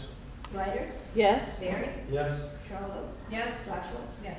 Hey, Yes. Motion- Yeah, is that everybody? fields are approved. Motion is approved. Item E, our action item, is approval of treasurer's report. As recommended at the last board meeting, this report has been pulled off the consent agenda and put into action items. We will also be discussing the form of this report during action item discussion. May I have a motion to approve this item? So moved. Second? 1 second. And then discussion, questions or comments, please? I'll start with as far as the form. We are really trying to get our reports to a place where all of you, where it can make a little bit of sense after we have our working board workshop on this. So one of the suggestions is, and you already receive, are we below budget or above budget for every single month in, as far as the budget for the year? It's been requested to say, well, how much are you budgeted for the month in this particular fund? How are you doing with that? We can't do that because as a school system, we budget for the year. So I'm going to give you a for instance. Our budget for technology and apples, we buy most of our computers over the summer. So we might be at 99% of our budget and we're really not going to spend any more money in that particular line item. So it's really budgeted for the year rather than for the month. So, and you already have the reports that say we're at 60% spending for that particular line item. And we've been looking at what kind of reports we can print. And I really think that after we go through and have this board workshop, or what I call a working meeting, we can look at some of these reports and see collectively what's going to help all of you to really do your job and govern. Let me make sure I understand. So you do not budget by month? No. School districts can't. And Well, I, wait a minute, why can't you budget? You Well- can prorate. You can, well, you don't have to even prorate. You know you're going to spend, for example, money's on computer in the summer, so you budget the money in those summer months. but we don't, you adopt an annual budget. Right. Yeah. And so each month, when I present information, the annual budget and the year-to-date expenditures, I also give you a percentage column so Right. you can see percentage-wise where we are. Out But of see, that's- 500 line items, they would all be on a different cycle. I guess, We I don't guess know when theoretically grant you money could will have, come in. We don't know when different items are going to be purchased. so theoretically you could set up a month-by-month budget. My question would be, what do we gain, right? Do we really gain insight into the spend for the period in looking at, oh, you know, we thought we were going to spend 90,000 in March, but we really spent 45,000 in March and 45,000 in April. I just don't know that we get much out of it. Let me try to explain it from my perspective, okay? If you're budgeting by month, for example, and let's just say you have a $100,000 budget, and you're going to spend 50% of that in the first 2 months, okay? So 25,000 in January, 25,000. If you don't budget it by month, and you haven't spent that money, you're going to show in your report 0% spent against the budget, right? But in reality, it would be 50% spent. But if you can run a month-to-month variance report, then I'll know where you stand on your expenses. I won't know with what you presented, the way you presented. I know perhaps it can't be done, but I've never, ever seen it done this way. I've asked every business manager I can ask, and they've all looked at me the same way. No, we don't. Just do that. We can't education do doesn't that." work that way. And so I've asked for other samples. It's just, So when I gave you, the examples I gave you, those 2 sheets I gave you as examples, there's no way you can even if dump I that in. had 10 line items, Yeah. I could do that. But you I can't have- actually regroup them. I mean, we're not talking about accounts by accounts, we're talking about categories of Right. accounts. So one could say, let's say, there would be maybe, But 10 lines of time. We have almost $100,000 for consultants budgeted. I have no idea when those expenditures are gonna occur this year.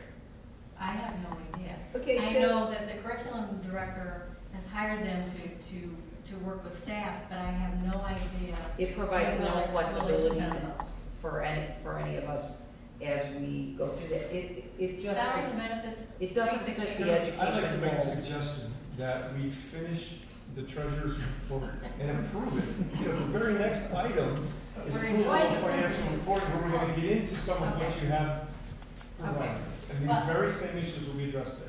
Okay, and the treasurer's report though, let's understand. Is that require a state document? The treasurer's report? Yes. No, this is a report that's presented to the board, basically cash position. yeah, which is really Dollars, not terribly, it's just this one I mean, page. it's not terribly useful. Does the state dictate it takes this format, or that there's a form that we need to do every month? Well, the treasurer's report is separate from the budget financial Yes. report. The budget financial report does not need to be approved as far as I know.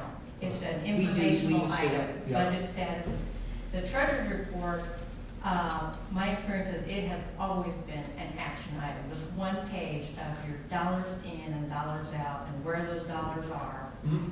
Because I'm trying to verify for you, this is the Snapshot of money time you is have in the where it is. bank and it matches the ledger, the books that we have. But you're not saying that the state requires that? It's been on, it literally I have has to been on look every through the consent book. I've never agenda seen it for not be any an reason. action item. I know, but I mean, It does what it says, it sets up to do. It tells you in a snapshot of time where all the money it is. tells you nothing, it just tells you how much money there is. Well, I'll tell and you that's it. something, one of the things I'd like to understand a little better is how we accumulated $4 million more in a balance year to year. Was that excess income or underspent? We You're have nine- looking at the financial report. the treasury report. The balance at the end of May was 19 million last year, and it's 23 million this No, year. no, that was the balance at the end of May. Oh, this From year? 1 month, yeah, just from May, that's just from Okay. one, the end of May 31st, we took in X number of revenues spent, because we get all of our, a lot of tax money. Okay, so property it's not tax a money. year-to-year. Tax money comes in this. Yeah, Twice a year. Yeah, we get almost half of our tax This is money. why the treasury report is Yeah. useful. So it's really just your I mean, cash as far as, position. Okay. as far as, I mean, you know, if you anticipate, you know, let's say the role of a board when it comes to finance is, you know, setting up, you know, guidelines and budgets and so on and so forth. The treasury report doesn't tell you much of anything in that. That's possibly why we had it on the consent agenda for a long time, because it is a snapshot in time, and it's the same thing month to month, that way we can It approve just it. lets you know how much cash you. Well, but it still holds the business office to creating a document that they're presenting to the board, showing that everything balanced, this is where the cash is. Well, I think we're making a mountain out of a but you molehill. can Yeah. balance your books and you can spend like a drunken sailor. Sure, this So I doesn't think do that all. we're trying to do different things here. Yeah, right, and nobody's saying it's doing anything else than Nobody's what it trying to stop does. anybody That's from why doing it's the on the right thing. consent We're gonna move into agenda. that in the next couple of items. If we can get through some of these simple items, we'll get there. We've never spent this much time on, you Ever. know, okay, look at it. So we've already had a motion to approve it, and it's been seconded. Christine, can you take a roll call on this particular item, and approval of treasurer's report, please? Marusen, Yes.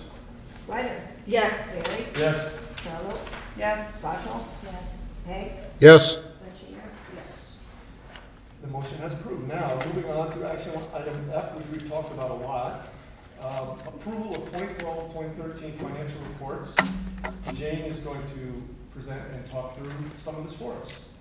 I would like to suggest, let's see. No, I'm going to skip that and let Jane just take us through it. Okay.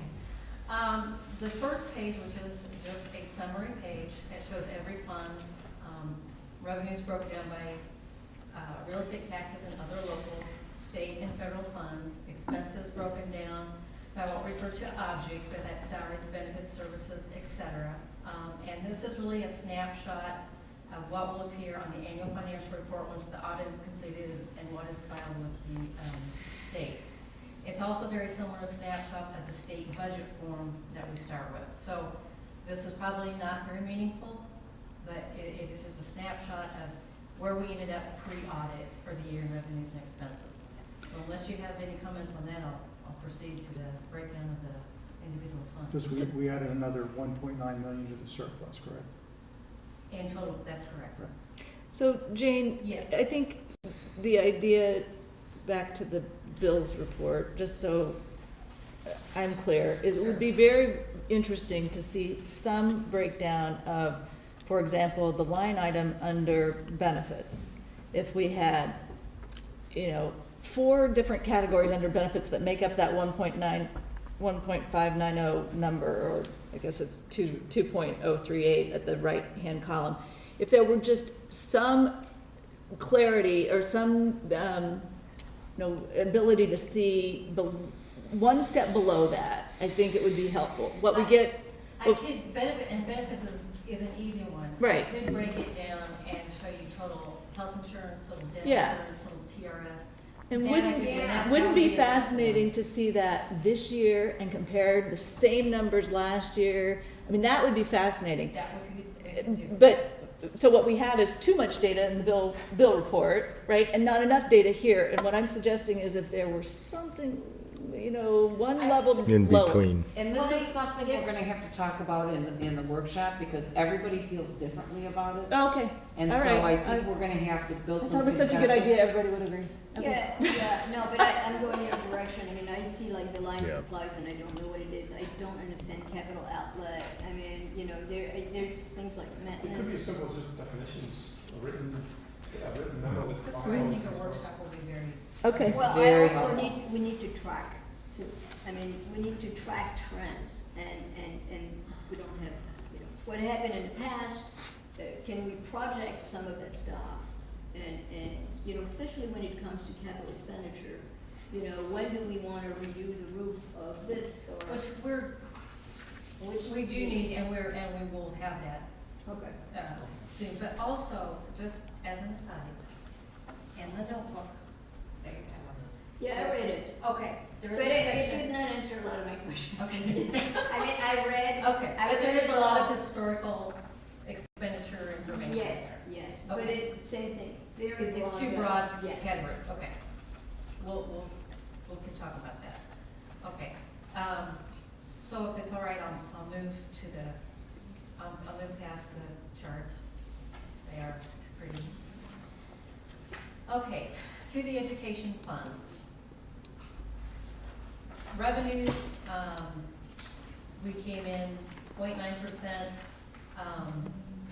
more revenues than budgeted, 117,000. The state, we conservatively budget because we never know if they're gonna prorate or what they're gonna miss payments on. They actually did pretty well this year, and I hope that trend continues in future years. I'm gonna jump to expenditures. And again, I understand these categories are broad. If you have questions, just jump in as I'm talking. I hope this is very informal. Salaries are what they are. We basically met, we basically came in at budget on salaries. Benefits, that includes your health insurance benefits and the TRS benefits for certain employees and the board's, the district's portion to TRS of salaries.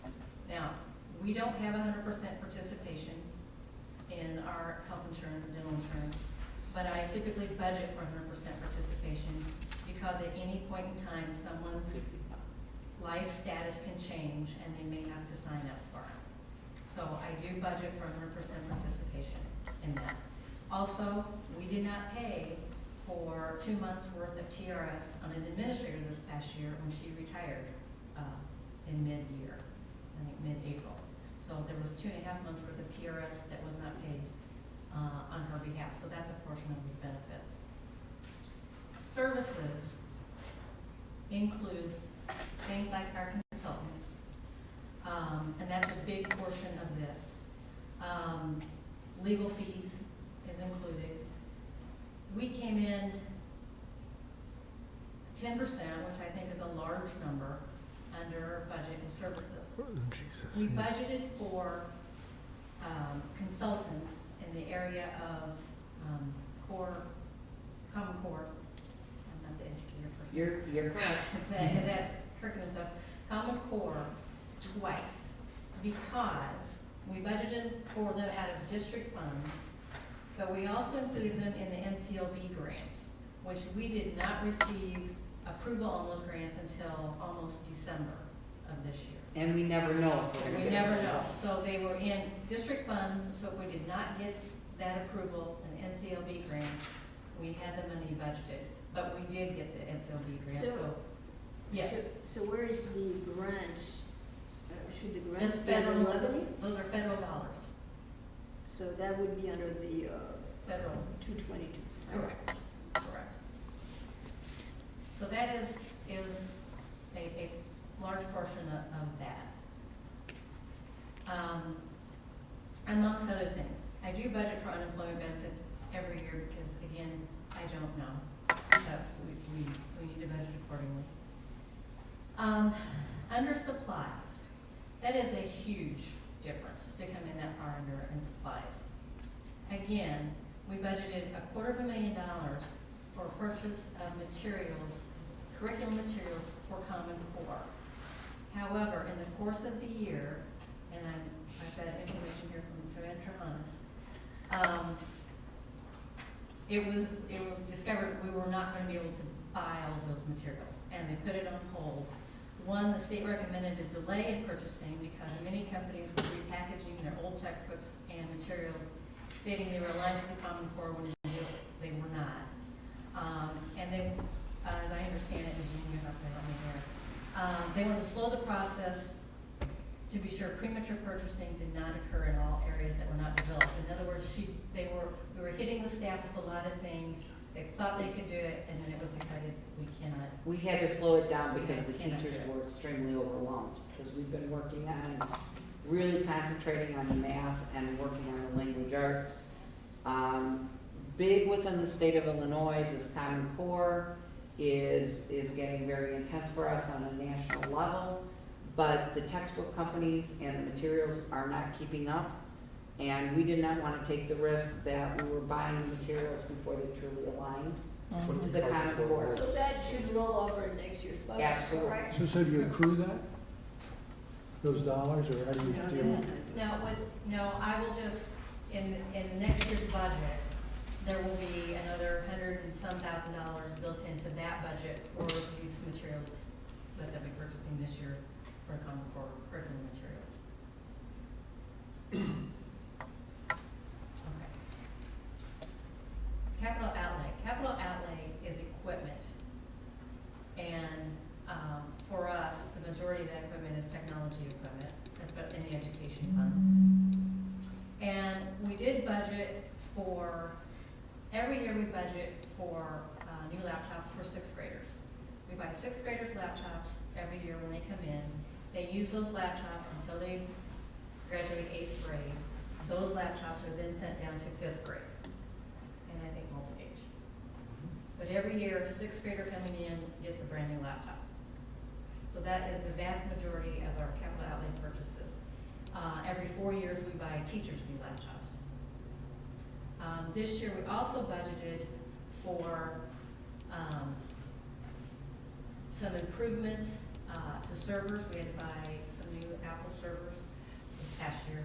And we also budgeted to do a lot of work with the wireless at the middle school. But at the time we created the budget, we didn't know what that cost was going to be.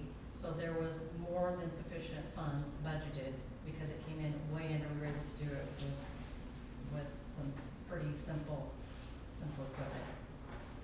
I think the other thing that I would add is questions about why we don't bid for computers, because we're Apple Mac district, there really is only one supplier for that, and there's only one educational pricing framework for that.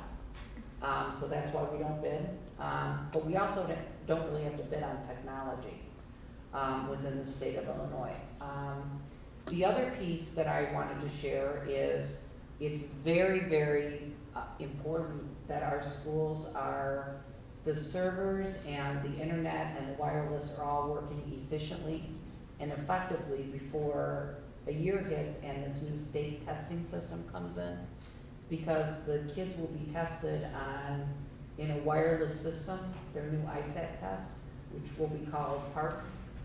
And if they don't work, or if they were to go down in the middle of the test, heavens only knows what will happen. So that's one of the reasons that Bill Spakowski is working. He's looking at traffic during the course of a day with kids when they're on different items. We're doing a lot of testing within the buildings, and the middle school needed to be brought up to speed in the wireless area for testing too. So Jane, this in total, again, I'm gonna jump a little bit, $680,000 flows into the surplus or the reserve, correct? That's correct. And some of this was underspending for reasons you just indicated. What's the process or protocol for accessing those funds out of the reserve to use next year rather than budgeting for that money? In other words, you've already budgeted for it once, it's flown in, it's in reserves. Correct. So next year, rather than budgeting for it again, why wouldn't you just use the money out of reserve to pay for it? I know. We did that, right?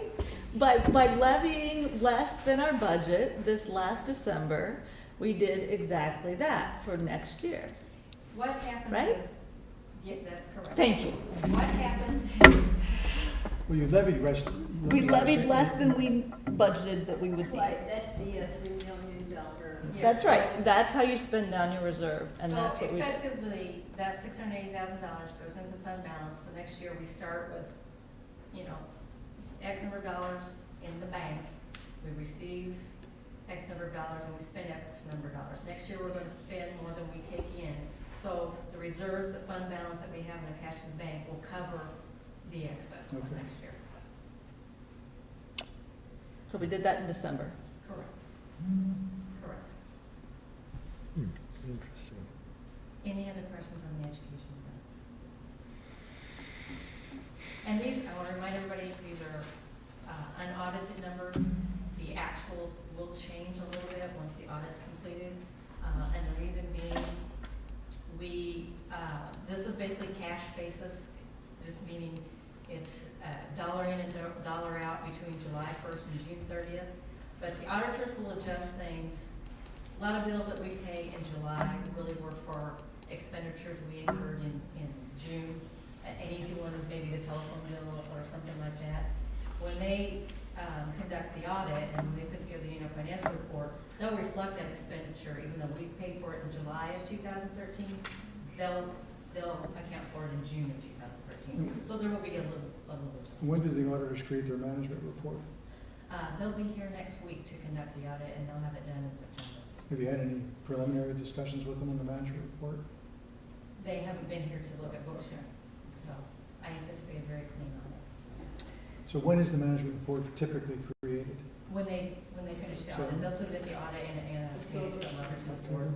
Yeah. I hoped we'd do it in September. I'd like for them to have it for the regular September meeting. It's due to the regional office by October 15th.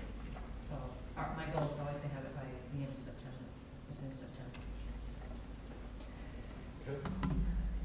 Okay? Again, we'll get into what expenses really are break down from these when we do our board working meeting.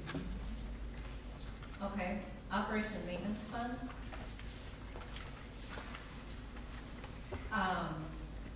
For operation and maintenance fund, you're basically, your revenues are property taxes. $50,000 is a grant that we wrote this last year for some maintenance improvements. It's something the state did a few years ago, and they provided it again. We wrote the grant, we received the funds. They helped pay for our tile replacement. But normally you won't see state revenues in the O&M fund. Expenses, salaries, and those are salaries for maintenance and custodial staff. Benefits the same. Services are everything that is outsourced for repair and maintenance and pays for snow removal, HVAC, maintenance, in anything that we pay a company for, or a company to do, and come into our district, O&M related, is out of that line item. Would things like our Comcast bill be up there, or would that be under education? Comcast is in that bill. However, natural gas and electricity are considered supplies. That's the state of Illinois County. Yeah. Well, They're can consumed. we adopt higher standard than what I just did? Well, I can't, I'm ready to Illinois school code. So that's Illinois Program Accounting Manual. But that is kind of usual, but services is, I guess, an area in O&M that is going to be the most volatile. And certainly, for anything that breaks down, we have to have an outside company come in. So yes, there are contingencies in there. 7% under budget is a healthy number. But like I say, that is the area that's most volatile. And we also spent no extra money on snow removal this year. There have been years when that has cost us upward of $30,000. So the last 2 years, snow removal has been a savings. What is of interest to me is the comparison not only to budget, but actually to the prior year. You know what I'm saying? I think that number is more, present more valuable information for budgeting purpose, I think. Okay. Capital outlay again is equipment, but also included in that is this park district agreement that we have. And until it can go away, or I'm directed not to budget for it, I do budget $80,000 in that agreement that says we will build a parking lot for the park district. So that is in the budget every year. So we could at some point say, there's an end point to this offer, right? You take us up on it, The or- two board would need to negotiate Well, they're that. probably going to say, okay, give us the 80 grand right now. That has been Is this the broached. Park District? Yes. Yes.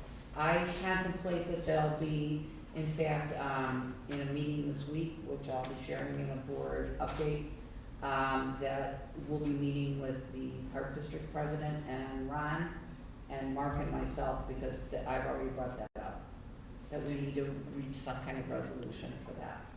Because they don't need a parking lot actually built, so. But there's a lot of history, and I heard all of the history, and I think we need to work together to come up with a solution that we all benefit from, because it's all the same community.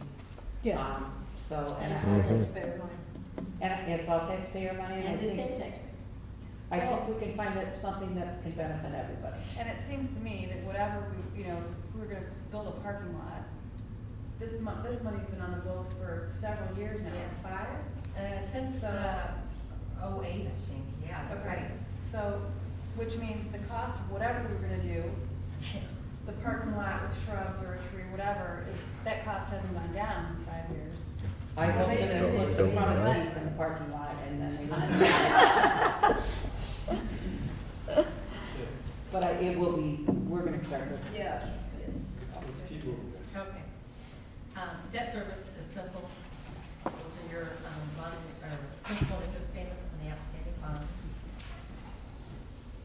Dollar in, dollar out, basically. Transportation. We were over budget in transportation. We basically have 2 line items. Besides the supplies, within the services, there's regular and there's special education transportation. I will tell you that the vast majority of the $38,000 we're over budget is due to special education transportation. And there was a change in placement in mid-year, and it cost us considerable more money to transport. The auditor should cite us for being over budget. But it's under 10%, so that's good. Questions?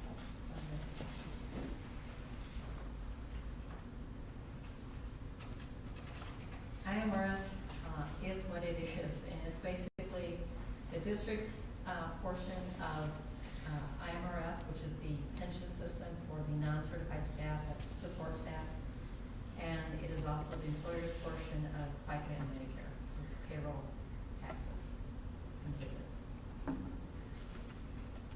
We are deficit spending, and we will continue to deficit spend. We have a very healthy fund balance to cover that for a few years.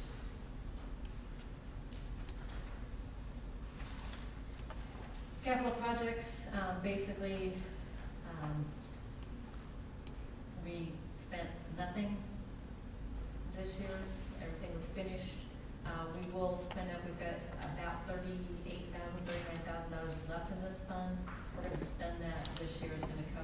asbestos abatement costs, or a portion thereof, and then this fund will be zeroed out. A working cash is basically the district's, it's just like a savings account. It's there to loan money to the other operating funds. Expenditures are not allowed, simply loans. And so this is money that, Have we ever loaned to never, another fund? not during my tenure here. So are we required to have a working cash? You are not required to have working cash money. Could we do away with it? Pardon? Could we do away with it? You can. You can do away with all of it or any portion thereof. And it I mean, must considering go. we're $12 million plus in reserve, that's 28 grand really, Well, and that's just this revenue for this year. The balance of this fund is few $100,000. how much? Few $100,000. 590. 500,000. 590. Thank you. Well, The working capital fund balance is It's not working It's a capital. working cash. Working cash. 590? half a mil. Is it above and beyond the reserve? That's, Or is that it is, reserve? that Or is is it included. included in the reserve? Okay.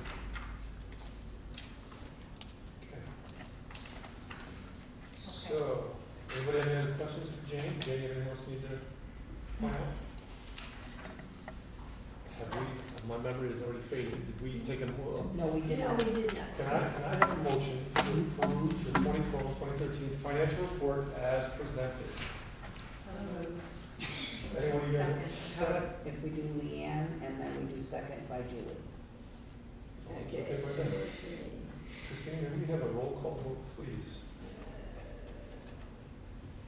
Yes. I'm trying to figure out where it is now. Ryder, Yes. Barry, Yes. Charlotte, Yes. Rachel, Yes. Peg, Yes. touching your head, yes, Marosa. Yes. The motion has been approved. Item G on action reports is approval of activity reports. As recommended at the last board meeting, this report has been pulled off the consent agenda and put into action items. May I have a motion to approve the activity reports as presented, please? So, Second. okay. So we have discussion, questions, comments, concerns?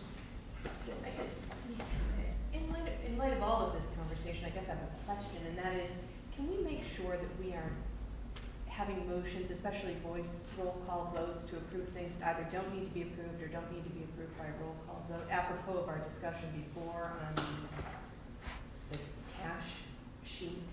Yeah, well, anything to do with dollars that requires roll call, right? Well, from what I understood from our discussion on the other thing, the treasurer's department, we weren't even sure that was required. If it is, then we have to do it, and we'll do it, and that's fine, but I'm just, I mean, is there Some some of kind these of thing things as I well that requires a roll call vote? You talk about that in terms of saving time? Yes. Some may also give consideration to consent agenda to come with better understanding. As people grow more comfortable with it? Yeah, because that's where it was. Was it requested that this be taken off consent Yes. permanently? I don't know if we said permanent or temporary. No, not permanently, just, I mean, I guess I'd rather we invest the time in, really getting into the thick of people's questions at some point than to use the meetings to pull out this stuff off the consent agenda. So that, Well, it's also. I'd rather see us have, this board workshop and actually get all the questions answered. Because I think once that yeah, I happens, agree. no, people probably aren't gonna need this to be pulled off consent and we can just approve the whole thing and be done. I'm in agreement. I think it's gonna make things a lot So- easier. Right, The and I only- know I raised the point of taking it off consent for the purpose of having this, I think, beneficial discussion and a workshop. But I would also add that if we don't have to vote on it and approve it, it shouldn't even be part of the consent agenda. Because I don't want to be approving things that I may have only a superficial understanding of. But we, We don't need to do it. okay. If we do need to do it, we need to do it. Take- But- If we don't have to approve it, what should we vote on? We do have to approve it, right? Okay, that's been confirmed. So, So with that, does I- anybody have any questions? Does anybody have any specific questions or comments about the account activity reports? Yeah, what is it? Yeah, that's. I mean, what is No. the difference between this and the? That's a good question. The activity fund reports are activity funds that are held at the schools and operated at the schools, by the schools. Building principals are responsible. They're like convenience accounts, more or less. Okay, so. So this is a report of the activity for each I mean, month. this is already spent, correct? Yes. All right, so do we need to see this? I mean, I don't want to micromanage the fact that. Yes, you do have to see it. I have to see it? That's part of your oversight responsibilities. And when you read about Even this. though it's included in the bills? Yes, and let me give you, for instance, the districts that make the headlines for scandals with activity funds are things like when, Usually at high schools. yeah, it's usually the high schools where money is taken from activity funds. And that's why it's gotten Okay, very so strict. what would be useful would be, like, for instance, there is a line that says birthday books. So I have no idea what it is. That's books that are given to kids on their birthdays. Okay, so probably would be more useful would be like a list of activities that are sanctioned and that have been approved and you know. I have, Jane, remind me, I have a book on this because I think what you're looking for, always when I've been part of board workshops on this, you're looking for things that look very odd. Birthday books is not something as a board I would look at and say, but if you're seeing Rosati's Pizza for $2,000, that would be a question I would be saying, can you explain to me why the elementary school had Rosati's Pizza for $2,000? You're looking for things that look out of the ordinary, because the majority of things on an activity fund are things that are, they have to be related to kids. It has to be spending for kids out of the activity fund. But we can have a discussion about these items in this workshop, and we can all make notes on whatever, about the things that are of interest or concern, and that way people will be more comfortable going on. going forward. Yeah. So, Christine, can you take a roll call vote to approve this, please? Yes, I certainly can. And it's William. Barry, Yes. Charlotte. Yes. Gotchall. Hey, Yes. Fletchinger. Yes. Marosa. Yes. Wyatt. Yes. Okay. All right. Thank you. Motion, Activities are approved. motion passes. Moving on to item H, under action items. We are gonna have an update on enrollment numbers in kindergarten, and Dr. Sophie will lead our discussion and give some background. I'm going to give you some background, and I have many other considerations and items that I want you as a board to be aware of. And I'm hoping to get a letter out to our kindergarten parents tomorrow with the update they're anxiously awaiting. For many, this is their first experience with the school district. For others, they've been part of the school district and they're looking for good communication, and it's time that we give that to them. So I want to make a couple comments. I want to give you, again, the background. In June, we moved our ELL teacher from 0.5 to 1.0. And we did that to meet the needs of our ever-increasing second language students. We also, at that time, discussed eliminating that kindergarten RTI position. And as a reminder, it was a half-time kindergarten position, half-time RTI, which is interventions in the afternoon. And we were going to take the half-day number, because it was large, and split it into two. It was mentioned at that time that there was some discomfort from board members at the 19-student camp. That's been consistently feedback that I've also received from many parents as I've talked to them. And I will also share with you that looking at our numbers, I'm going to tell you they change every day. In fact, they changed this afternoon already. So I'm going to kind of walk you through the memo that I have for you so that the parents can hear. And then I have some additional considerations here. Basically, if you look at our trend data, you can see that we are now, as of today, up to 84 kindergarten students. If you look at all the other grades, we've lost anywhere, like first graders that are going to second grade, second going to third grade. We've lost anywhere from 1 to 3 students. But from what I'm hearing with trends on the North Shore, very common, we're all seeing larger kindergarten class sizes now, which means that a lot of families are moving into homes and they always want to start in the school district before the kids enter kindergarten, if they can. So here we are with 84 students.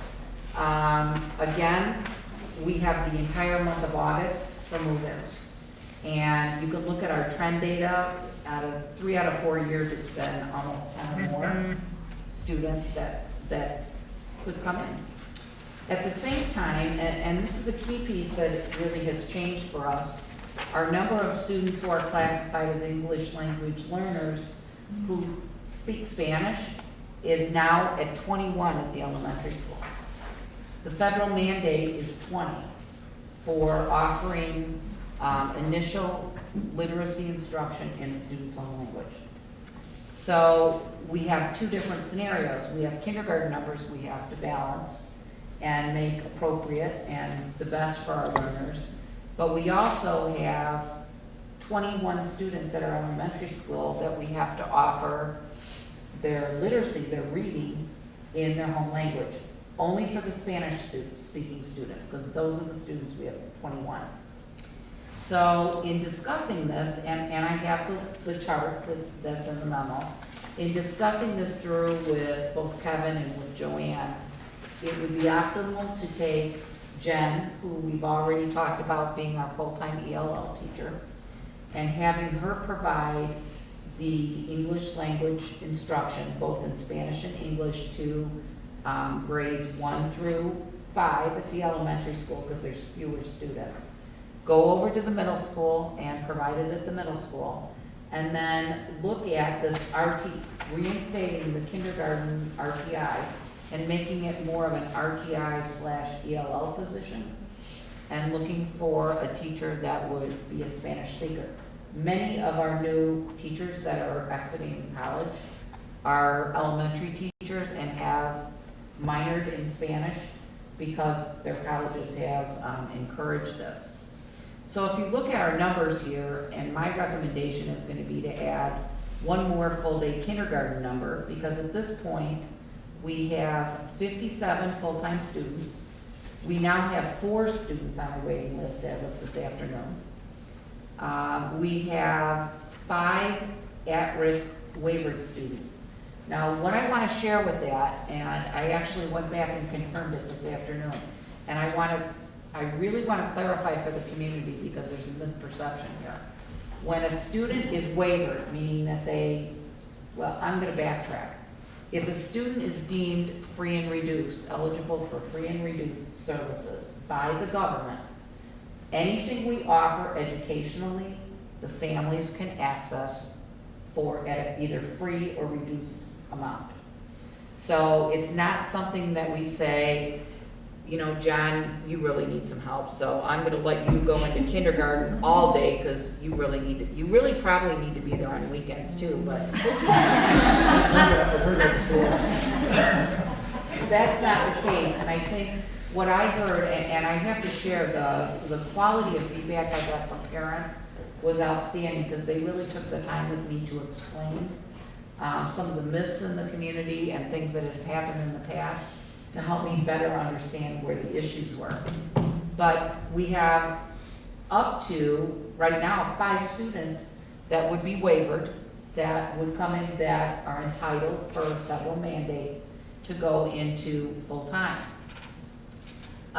When you look at the half-day numbers, when you look at our 26 half-day students, and really that's 27 with one on the waiting list, and you take out the students on the waiting list and the students that would be waivered to go to full day, that section would now be down to 18.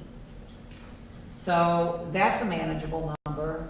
Then we're looking at our class sizes in the 4 full-time with the addition of the full-time teacher as very manageable, about 16 per class. And in the afternoons, our Spanish speakers would be pulled from each of those full-time kindergarten classes, and they would receive their literacy instruction in Spanish. So for them, it would be a small group in the afternoon by this kindergarten/RTI teacher. And our other kindergarten sections would be even lower numbers in the afternoon. So there's really benefits for all of our students. It goes along with the philosophy of the earlier we give our literacy and math instruction and provide that solid foundation, the better all of our students are going to do. So all the figures are on there. I want to go through the rationale here.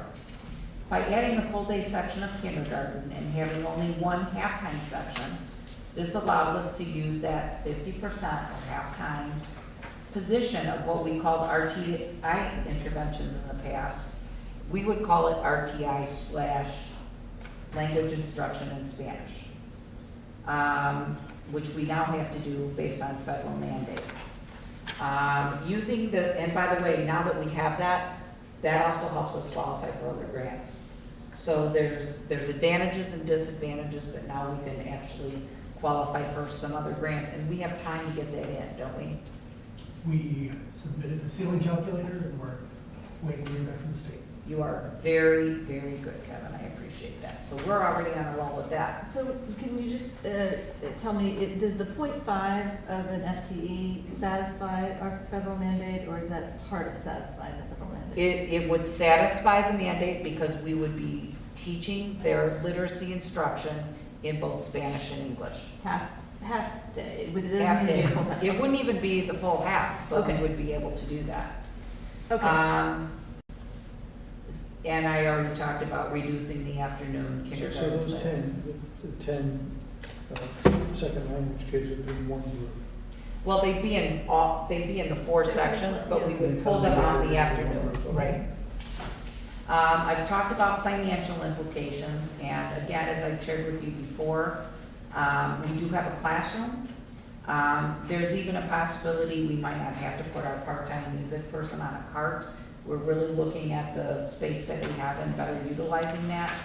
We would have to purchase math materials. We have the language arts materials. Again, there's kind of a cost benefit down here as far as we do charge tuition for our students. For the full time. For the full-time, which is $2,500, so that is broken up. I want to share a couple other things though with this memo, and then I'm open to questions. I've probably, between emails and phone calls, talked to at least 10 parents this week. And as you know, one of our kindergarten sections is being taught by a job share, a couple of teachers who are both veteran teachers and they're experienced teachers. I myself was supervised and worked with over 20 job shares in my career, and have really never had to offer an opt-out for a job share placement due to the fact that our parents in my previous jobs knew that this was an optimum situation for their kids. They had 2 great teachers, usually twice as much communication, and they cover for each other when they're sick. So this was new to me. Yeah, I job share, and it's really nice. Let me share some of the concerns, because I get some of the concerns after I talk. Let me just finish up here. There's a lot of consistency. We talked about overlap on Wednesdays, communication from both parents. I found it's really double communication. Parent concerns were that they wanted that core teacher for kindergarten. It's their child's first experience at our school, and all of you know, and I know all of you want the best possible experience for our kids in our school. And job shares that I've worked with have been great because it's allowed 2 experienced teachers to stay in the district and then provide more balance in their own lives. So they're happy, the kids are happy, etc. I have been contacted by several parents who, as I said, have been very generous with their time in explaining what their issues are. And while I philosophically disagree with some of their concerns, I'm a parent first, and I want our new kindergartners to be happy and to thrive in our school. And I don't want our kindergarten parents all worried about placement for their first year in our school system. And I found out through talking to them that this was offered a few years ago. It was either 3 or 4, and an opt-out option was allowed at that time. So a precedent had been set at that time. So therefore, I really want to be able to offer the following. Tomorrow, I want to be able to send a letter out to all of our incoming kindergarten parents, sharing how many sections we're going to have for next year, information on how many half-day sections we're going to have. Because if you approve the additional one full-time kindergarten position, we only will have one half-time position. And parents at this point need to know that as far as childcare, et cetera. So you're talking 4 full and 1 half? 4 full and 1 half, you are Which correct. would let people know that there's gonna be only morning half-day. 'Cause Exactly. if they're going with 2 sections of half-day, then it puts people in a concern about managing childcare. Right. Because they don't know till the last moment which one they got. And if we kept it with what we have, the parents need to know whether it's gonna be morning or afternoon, again, for childcare issues. I think based upon all the feedback that I got, in that letter, if we approve another full-time teacher just for this year, I would share that our halftime kindergarten is AM only, and then offer the information on job share. And we've already preliminarily drafted a letter, and it's a very positive letter about all the great things about job share. However, we are offering parents an opportunity to opt out if they feel strongly that their child will not be successful in their environment. Excuse me. We're gonna do our best to honor these requests, but we can't make any promises. I actually went back and researched a little bit. Thank you. We do our placements based upon preschool data. So we've had staff members go and meet with the preschools in the area. And we really try to balance our classes with things like, we don't want one class of all boys, heaven forbid.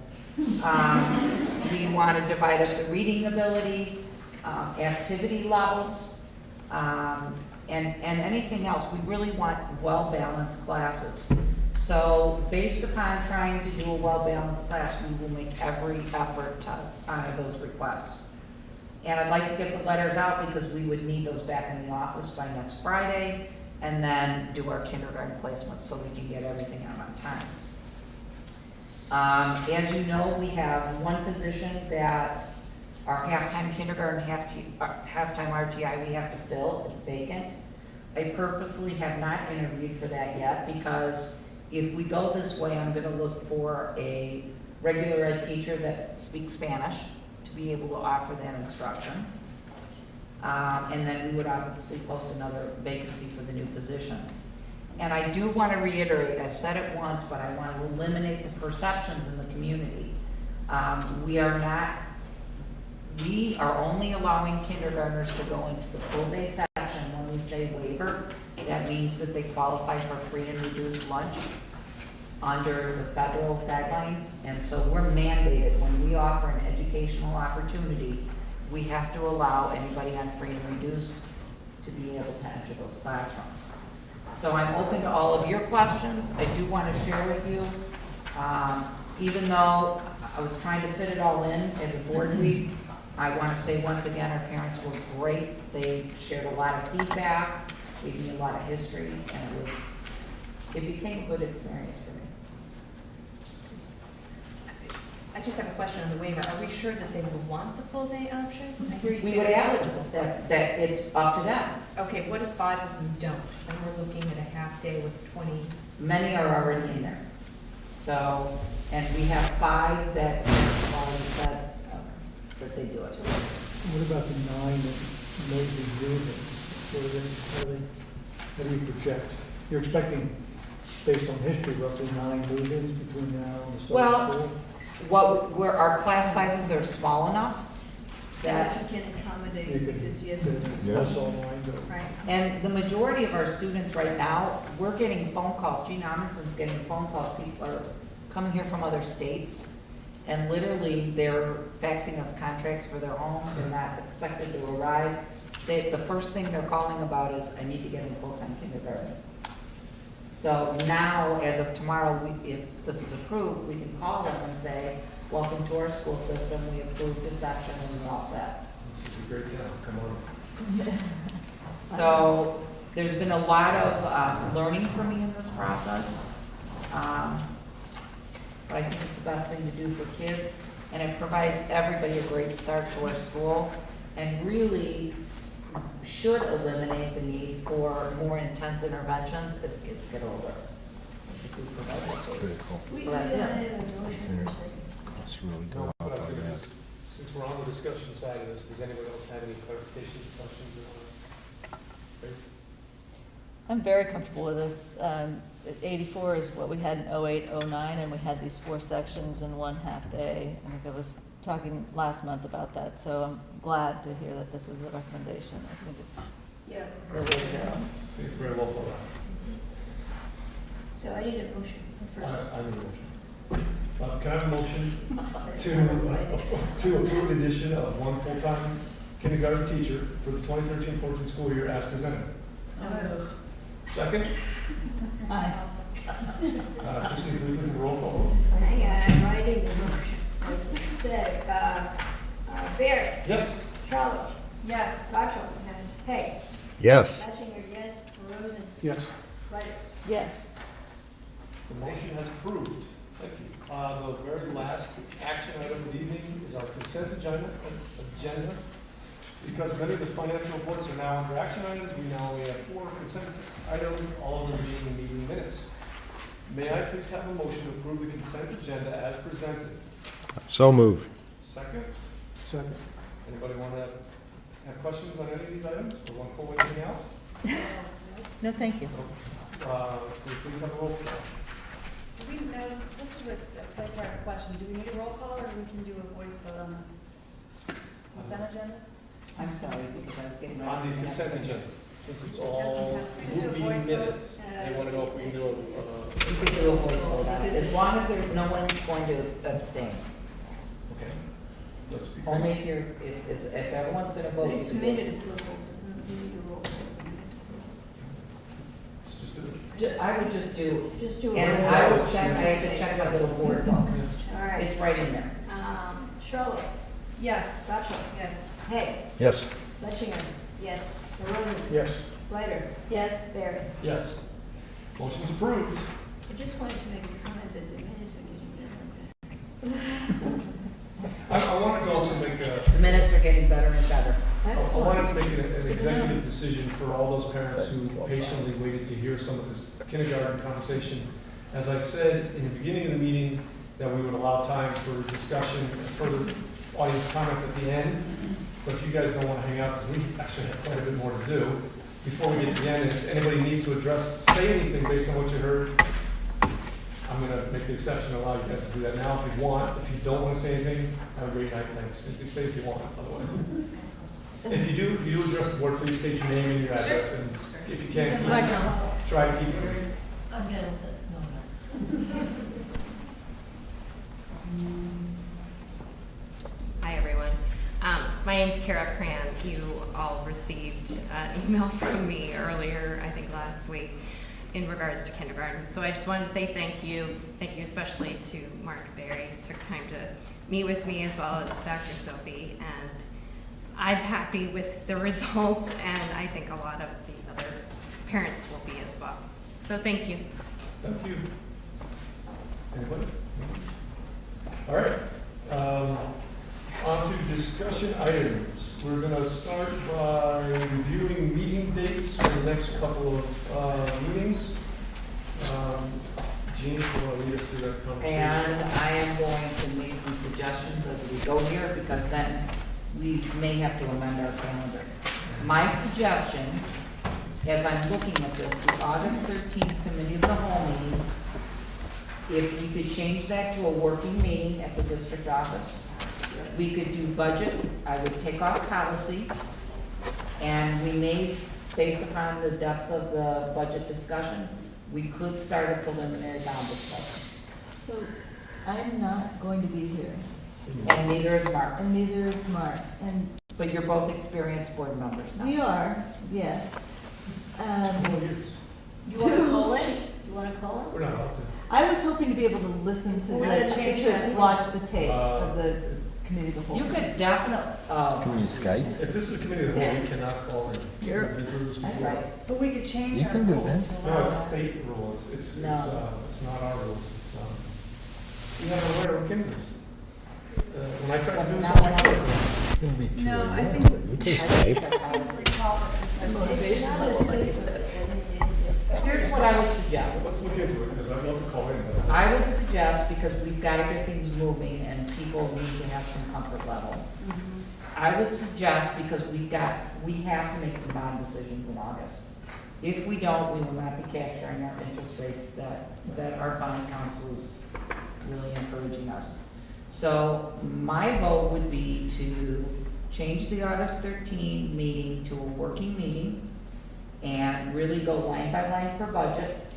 And then if Mark or if Susan wanted to come in and meet with Jane together, when you guys get back, she can do a edited version, because you've already been through it once before.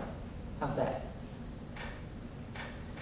And so we would change the location and just make it a working meeting. Obviously, it would be open. Can Question? we change the date to accommodate schedules? We can, but if you look down here, which is why I'm suggesting it, unless you want to start meeting twice a week, here's what I'm saying, between August 13th and August 20th, you're gonna get a bunch of results. We have a meeting on August 20th, and that's gonna be all bonds. Then we're probably gonna need to add another meeting on August 22nd to finish up bonds, and then the votes on August 27th. We really don't have time, especially for me with the beginning of school, it's too much. Well, I would move it up, but it doesn't matter to me. I was just thinking. Maybe do it the week of August 5th. If you're trying to accommodate They're- Jamie or they're still Susan, gone. I'm going, I don't know, Susan, I'm going to See, they're both gone, because I had their vacation scheduled. I think that's a good idea. We should get on the 13th and we should dedicate it to this. And we'll follow up. We'll just, we'll spend time with Gene and You Jane. know, and and I would check this with the attorney, but, you know, you guys could call in, you may not be able to vote because we cannot change the policy, but just for informational purpose, call in. Well, if it's a I working will meeting, we're check. not going to be taking any votes Right, anyway. so, If you could look into so, that, I will look into I that. would like to call you in. know, I think that would be useful. I mean, we Yeah. all have travel schedule and vacations and stuff like this. I to would the be extent- more than willing to call in if it's legal, if they're full. I will check on that. Yeah. All right, so, between August 13th and 20th, you'll get strategic planning information, the BLDD results. On August 20th, that's gonna be a long meeting, we've gotta make decisions, they've gotta know scenarios. Jane and I are guessing, as well as Liz, that you may wanna schedule another meeting. In looking at our calendars, August 22nd was the only date we could do it, to kind of ask any more questions on bonds. Liz may have to bring back more scenarios. I'm gonna throw out a for instance again, I'm gonna use the swimming pool example once again. Which we're not doing. Let's say, which we're not doing, but if that came out in the strategic plan and that had not been talked about before the August 20th bond meeting, you may be telling Liz, our bond person, we need another scenario because we want to be putting money aside for this particular item. So August 22nd, I want all of you to put a tentative date on your calendar.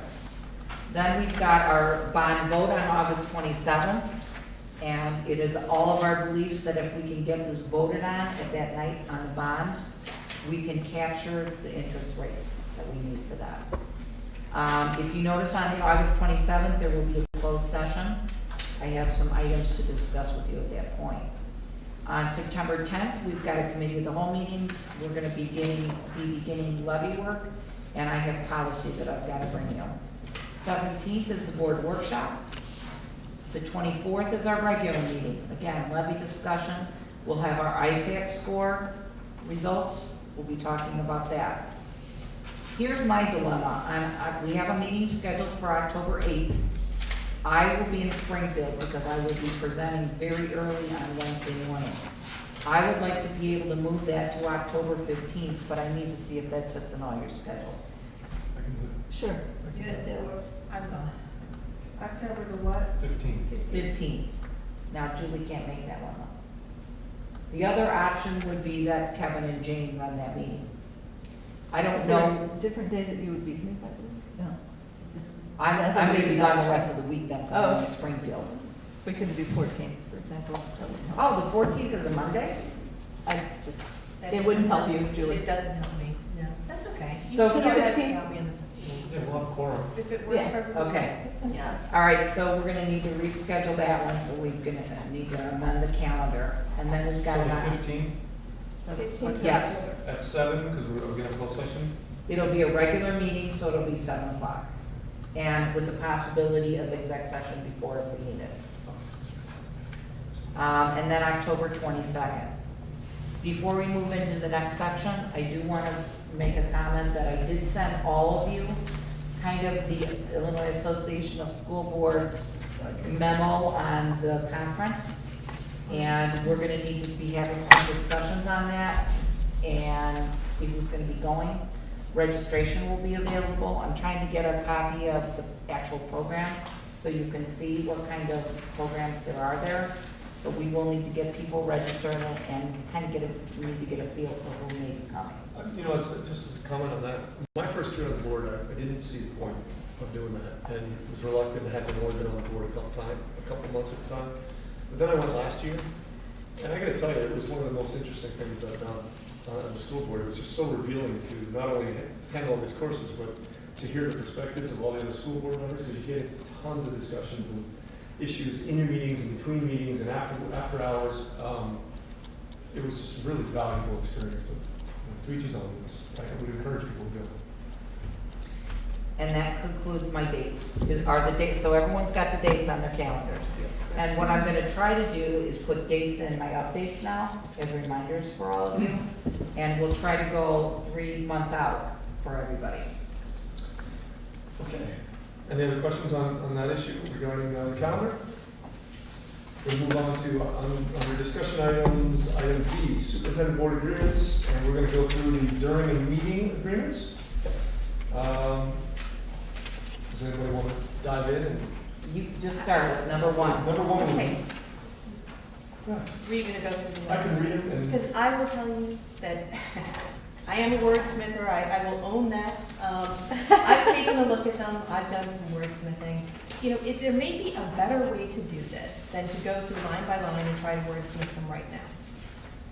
I think the point, Julie, because I would love to have you wordsmith them, it's agreeing to the ideas that are in them, the concepts. Once we do that, you can wordsmith them and clean them up for us, that would be great. The two concepts are intertwined. And so again, I'm not sure the best way to approach it. I mean, what I would propose is that we can, I'll pass up what I've got, which I'll give you an example. You know, we've gotten here, board members will model the behaviors expected of students, staff, and community members. Now, I think I know what that means. I don't think, even though apparently we want to send John back to kindergarten, that we want to model the behavior we expect of kindergartners. You know, I think what we're trying to say is something like, board members will conduct themselves professionally with the level of decorum appropriate to set a positive and respectful tone for the district. I mean, there's nothing in what is written that is particularly offensive, although I wouldn't say issues, not people, will be attacked during meetings. That's just not how I put it. But you know what I think I've captured the essence, but maybe in a way that is articulates it a little bit different, that may or may not make a difference to some people, but it makes a difference to me. Julie, did you work through all of them? I did. So if we could just make sure we have agreement on the concepts, then if you email those to me, Okay. I'll get them out to everybody, and Yeah, then let's that do section that. will be done. Rather than go through the Great. point by point. Well, we're going to go through the consent. And the reason we do that, the School Board Association brings it up to make sure that we discuss them so the community knows that we're in agreement on these items. And then they find out things. For instance, where it says about public comment, we need to add in there that now we've decided to do it beginning to end. Which is And that's- exactly, Jean, what I have captured in my document. So, and also giving the president discretion to change that during the course of the meeting, as we just did. So I think we're all in agreement. I would respectfully suggest that we bypass the discussion, because I think that, We know what's in it. yeah, I think so. And I think that would expedite things, and to the extent discussion is needed, we maybe start with a different base point, but I will defer to whatever the. Well, I need to hear other people's opinion on that. Do people want to table it until we see Julie's attempt I would and prefer to. revisit it? I would prefer to table it until we see what there is to talk about. Yes, makes I sense. mean, Yeah. Everybody? It's not. Yeah. So we're gonna move past this, Gene? If that's a board decision. All right, well, Uh, you're our partner in crime, so I I'll just let had a you thought take it. tonight, considering the parents that patiently waited for us to discuss the kindergarten situation. I think that in our agenda, we should have a line that says that we can change the order of the agenda. So when we see parents, and we know that you guys are here because you want to hear about the kindergarten, if you don't want to stay here until Well, maybe they 9:30, do. because Maybe they do. or whatever, I think that we should have a line that allows us to Yeah. change the order of the agenda so we can actually accommodate that because you have small kids. And I guess I also asked the question too, just to be considered, did any of you guys come specifically to hear us talk about board agreements? See, no. Good. All right, so we're gonna table that until next time and move on. Got it. Thank you, Okay. And Julie, you're gonna send those to me, right? And then I'll get them out. So, okay, we are on to board committee discussion. And this is going to be a topic that I'm going to lead into with a little bit of background just to give people a 2-second update on where this all came from. Tonight we're going to talk about the possibility of forming separate committees for finance and policy work. If anyone has recommendations for other committees, those suggestions are welcome as well. Currently, all financial discussions are handled by the entire board at our monthly committee of the whole meetings. The history behind this arrangement is twofold. And Gene, jump in if I'm misstating anything. First, up until about mid-2011, the board, just after I came on the board had a separate finance committee. However, this turned out to be problematic because anytime the finance committee brought a recommendation to the whole board, it was rehashed and second-guessed to such an extent that it made more sense to involve everyone from the beginning. As a result, financial discussions were brought to the entire board at the committee of the whole meetings. Second, sometime in 2012, in response to community demands for increased transparency, those committee of the whole meetings were put on television and videotaped. The prior board wrestled long and hard with this move, as everyone recognized that putting discussions on camera has a very restrictive effect on free-flowing conversations. Nonetheless, the decision was made by the prior board that the issue of transparency superseded the need for unrestricted conversation. So that's kind of the background as to why we're here today, why we've done financial conversations for the committee of the whole.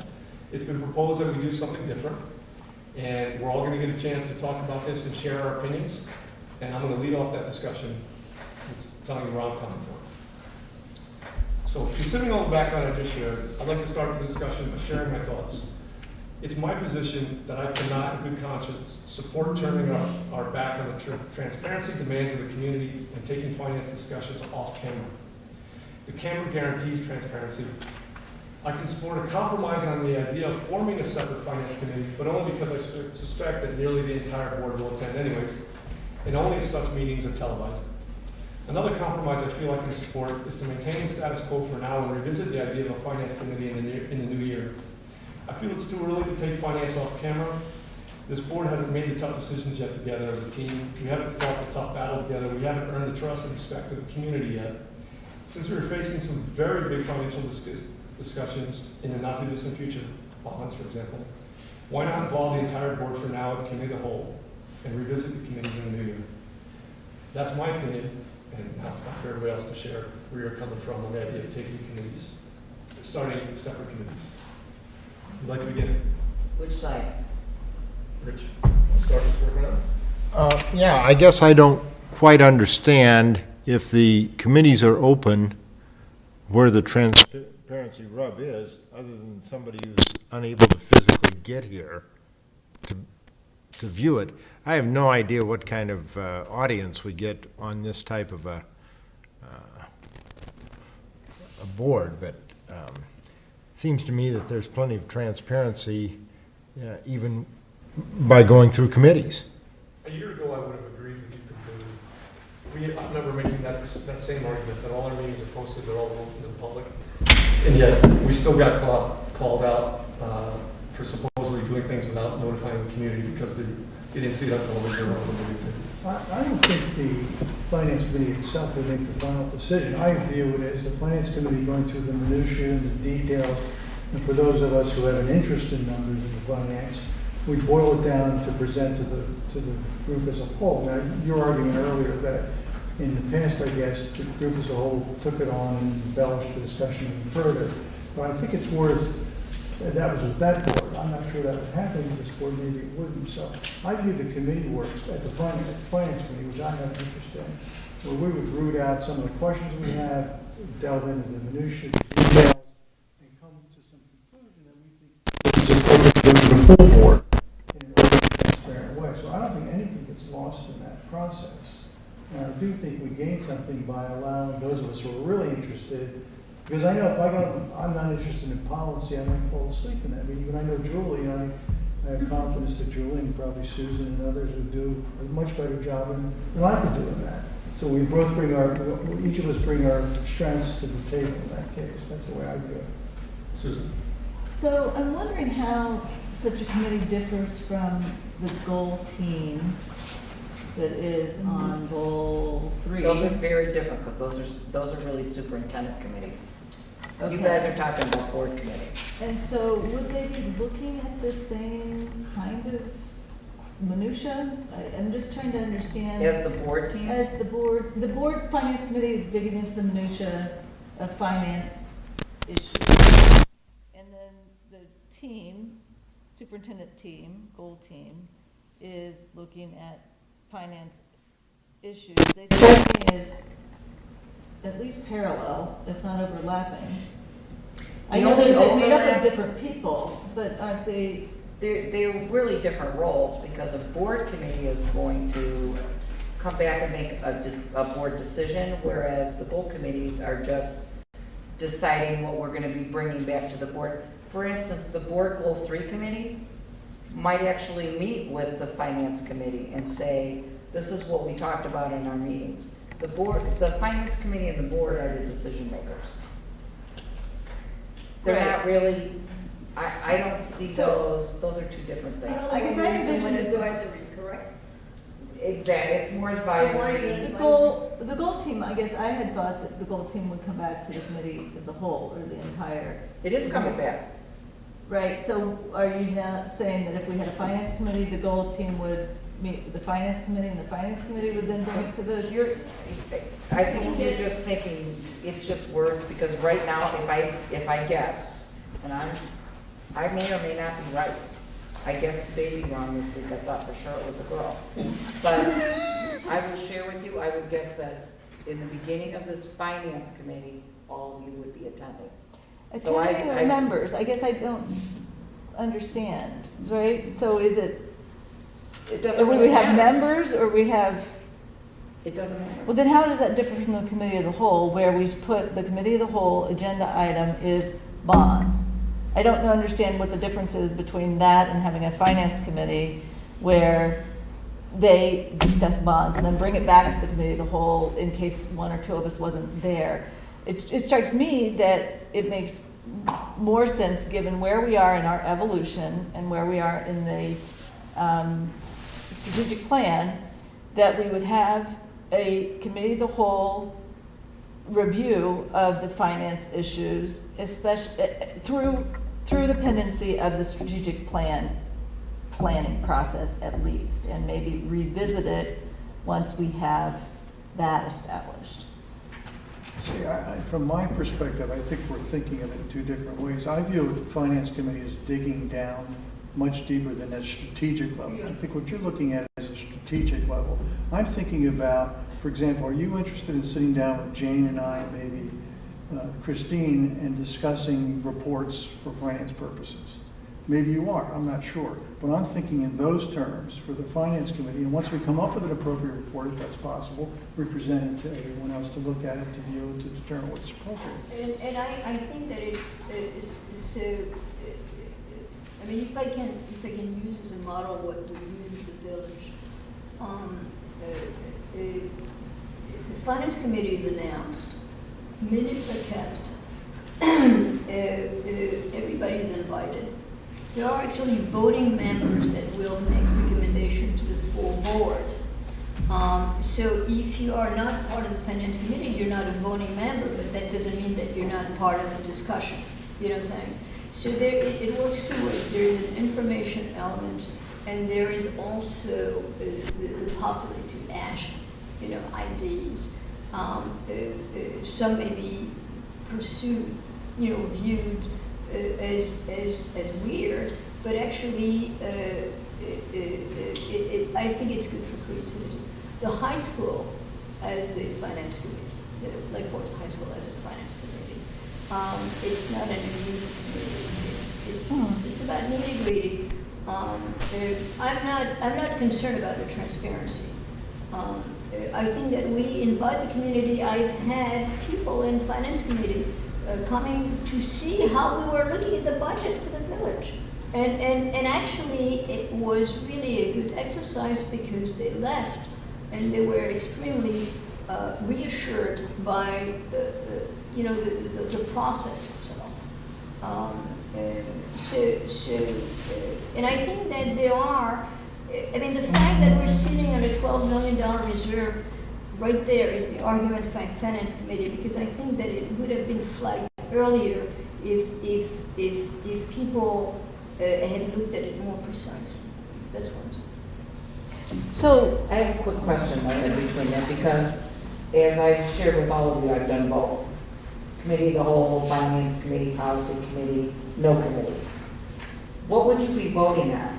Because that's a new concept. Recommendation, you recommend to the board, let's say, I could give you an example. Let's say the fees for the cars in Lake Bluff will be raised from, I don't know what. $5 to $10. Exactly, okay, and that would be a recommendation that would go to the full board. So the recommendation is not binding, it's just a recommendation to the full board. Full board may decide, no, we're not going to do it. But at least all the argument for raising the fees or leaving the fees at the same level have been looked at. And I think that there is, I would see this, if there was a policy committee, I think that would be interesting because there's a lot of issues that we've not thought about. So, and we have to get moving on that. And there's also a committee of the whole. The committee of the whole is somewhat too cumbersome. And look at the amount of time, and we only scratched the surface, and we spent with Jane tonight. That could have been done easily, 2 hours on the items. It could have been, but then wouldn't we have just come back to this group and had that same conversation? Or you believe that the finance committee could satisfy itself and then turn around and satisfy the rest of the board that the due diligence that we've all inquired about today had been done already? Can I answer that question? The theory of committees, and I'm going to use policy because that was a good example for me. The theory is that the board decides who's going to sit on what committees, and you trust someone that they know their expertise in that area, and you trust them because you asked. That's the start question you just asked. Because and this happened with me with policy. The policy committee did all this work. They hashed things out. I had an attorney on it. We worked through a lot of things. We had the 3-hour conversation there. Then when you bring it back to the board, you as board members have to trust that those people are experts. And with the exception of a couple questions, you're not going back to rehash the whole conversation again. Because if you are, and that's what happened here, they had the finance committee and then they went back to rehash, which is, my understanding is why you started committee of the whole. So there has to be a fundamental understanding that when you have people on committees, you trust them to bring back their feedback and that you're not going to rehash those conversations again. So that's a very good question. I want to jump into this conversation too. I think that in an organization where your direction is pretty well established, where there's an agreement among your board about how things are going to be handled, maybe a finance committee can work, where you're looking at, where you're putting your CDs or whatever. Here, we have some bigger decisions to make, and I would be very surprised if there was a lot of agreement about how that's going to land. And I think it's useful for that discussion to happen right up front among the whole group, and frankly, for the community to have it available. I'm not in favor of seeing a committee go off to the side and work on it and come back with recommendations that they voted on. I think that might be something to consider in the future, but at this particular time, I don't think that would be the right way for the board to go. We just came, go ahead. Julie has that. Oh, okay. Let me just make sure that I'm conceptualizing this right. What we're talking about is dispensing with the committee of the whole, and in lieu of that, No. So this would be in addition to the committee of the whole. That's a whole other conversation that we have to have. Okay, That's a all whole right. nother- Wow. That's a All right. Depending on what we want to do on the finance committee, then we have to have a conversation with the committee also. It could lead into some of the conversations. Okay, all right. It doesn't change my bottom line position, but I do want to clarify what we're talking about here. I am a proponent of committee work. I believe that having an in-depth discussion with the proper expertise is the most efficient way to reach the best result. I understand the concern about transparency. I think we need to be transparent, but I think you're dealing with a cost benefit. I think the need for transparency is met by posting the meetings, by having a final discussion before the full board. So whatever the small cost there is to transparency and not having it televised is more than offset by the fact that you can have an in-depth discussion where people feel more free to express all sorts of viewpoints and ask all sorts of questions that they may either not have time to do in front of a full group in a camera, may be inhibited from doing in those circumstances. So I think it can be a very beneficial thing. And I say that as somebody who comes to the table without an expertise in finance, who would not voluntarily be part of the finance committee, who would be who would rely or put some deference on the expertise that I know sits around here, but would do so with some critical questions too before a full board. But I think that's the most efficient way. I'm going to respond briefly to part of that is almost in a rhetorical question. I wonder why, when we had finance committees in the past, it didn't satisfy the transparency needs of the community. I'm going to answer. I can propose an answer to the rhetorical question, and I don't know that I think this board has a good composition in terms of financial expertise. I don't know that past boards had that, and I don't know, but I know that we do here, and I think that allowing the committee to take the lead and really delve in and using that expertise could be beneficial. Maybe that's the answer. I would like to talk about trust. I trust all of you guys on this board. We may not agree, but I trust you. Let's say if Julie or Susan, talk about the union contract, I have to defer to their expertise, and implicitly, I trust them. I trust Mark's and Leanne's, history. For instance, last meeting, Leanne said, we did a study about capital expenditure. So she has this historical perspective that was very, interesting to me. I trust you, and I'd hope that you would trust me too, and that we could all trust each other. But I also think that there is a lot of technical aspects of finance that are difficult to do even account. I mean, it's very time consuming. And when we get into the budget process, it's going to be even more time consuming. And then once we get through a budget cycle, probably it's going to get better. And it's not going to need that much, only when we have issues. The rest of the time, it should be pretty humdrum. But so are you saying you'd like there to be a finance committee because you yourself would not like to invest the time in looking at finance? So you'd like to see a committee go do that and come back to you? Let's say somebody is interested in policy. I may have an interest in policy, and I may ask you a couple of questions. But if you guys worked on a policy and really hash it, and then you present it to the board for adoption of the policy, and there is actually a background. There's this, there's that, with the main point that you guys looked at, then I'm perfectly okay with I may ask a couple of questions, but I'm not going to belittle. I'm not going to just become random and say, well, did you look at this or did you it. You see I what guess I'm this is my point, that there's an argument for doing committee work because that way you economize on time. It's- However, It's I think, efficiency and quality. well, so you may find it more efficient, but my point is, I don't think there's anybody, and maybe you're an exception, who doesn't want to be a part of that conversation. So in my perspective, we ought to be doing it as a board as a whole, at least for the time being.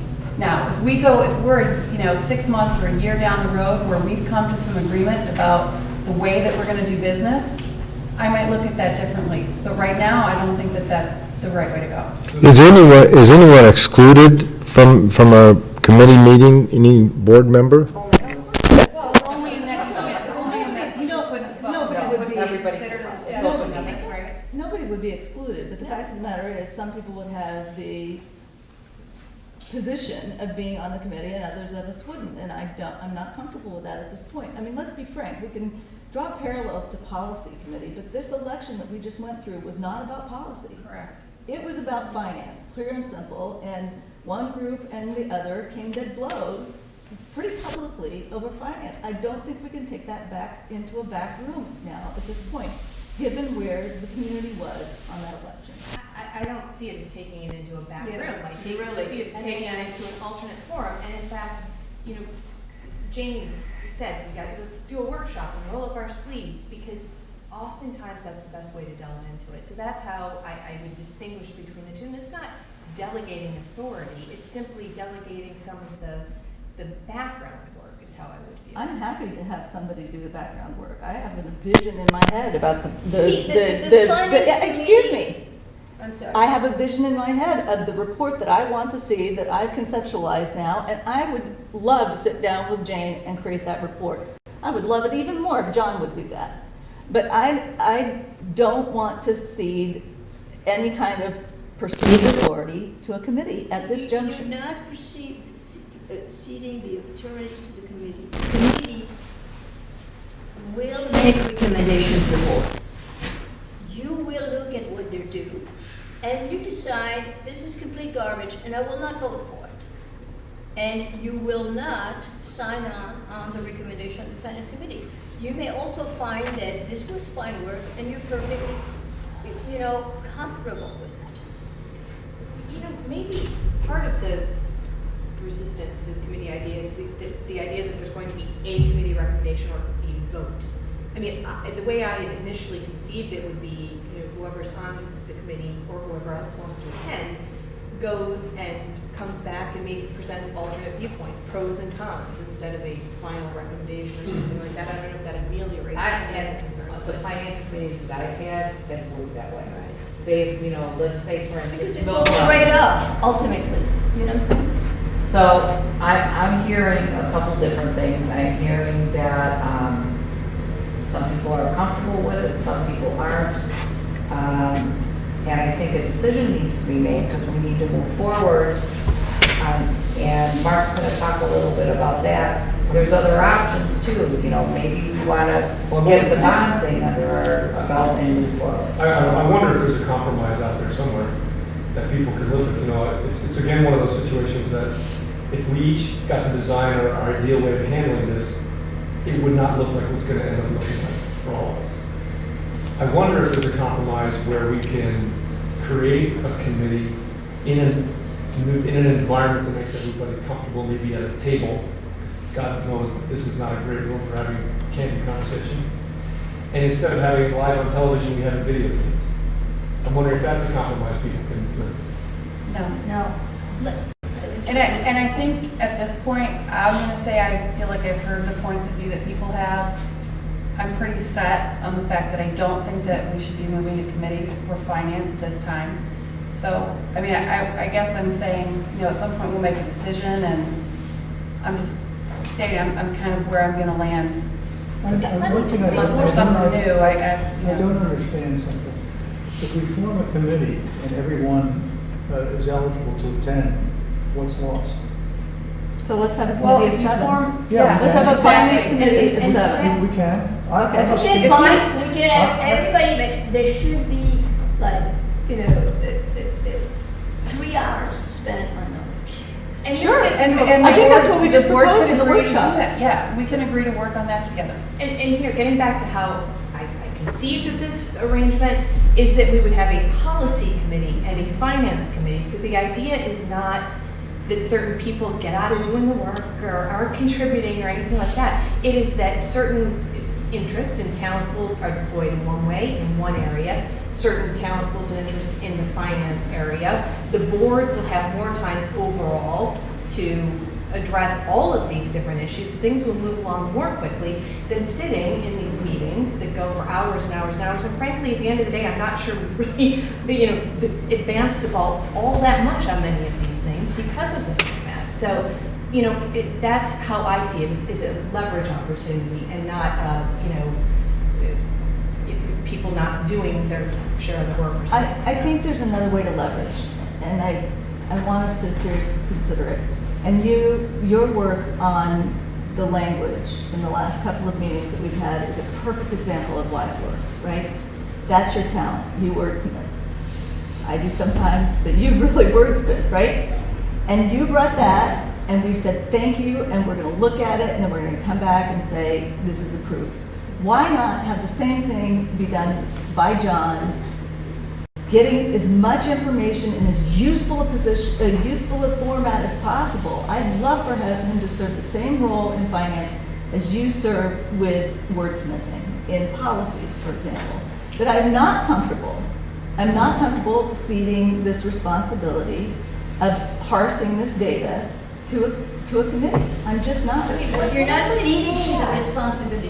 This is what is very For interesting. parsing. We are ceding the responsibility for parsing. Yeah, we are, and to some extent the decision making, because once you create a committee, then the schedule of those meetings is determined by the people who are on the committee, and then they can vote on how they're going to The proceed, schedule. what information they consider, what gets discussed. I think those discussions need to happen here. I think that, I don't know, I mean,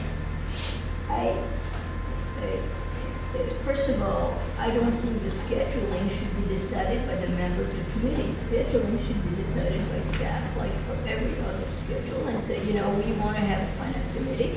We need to have a finance committee to, let's say, work on preliminary assumption about the budgets or whatever. And then, we make sure that people are available to the same, that they're available for a committee of the whole. I mean, this notion that we're going to do this on the fly is very odd to me. I mean, I've served on many finance committees, and I have a hard time understanding that. But what you're basically talking about is taking the discussion out of here to another place with a smaller group of people. I'm saying, taking the discussion. This is, for instance, we had a preliminary budget discussion. Had it gone through the finance committee meeting, it would have been like this. These are the budgetary assumptions. So we assume this, and that. We are going to have to do the full. And it would have probably gone a lot faster, because then by now, people that have worked on it know exactly what are the budget line and what are the assumptions. Now you may say, where did you get the assumption on this?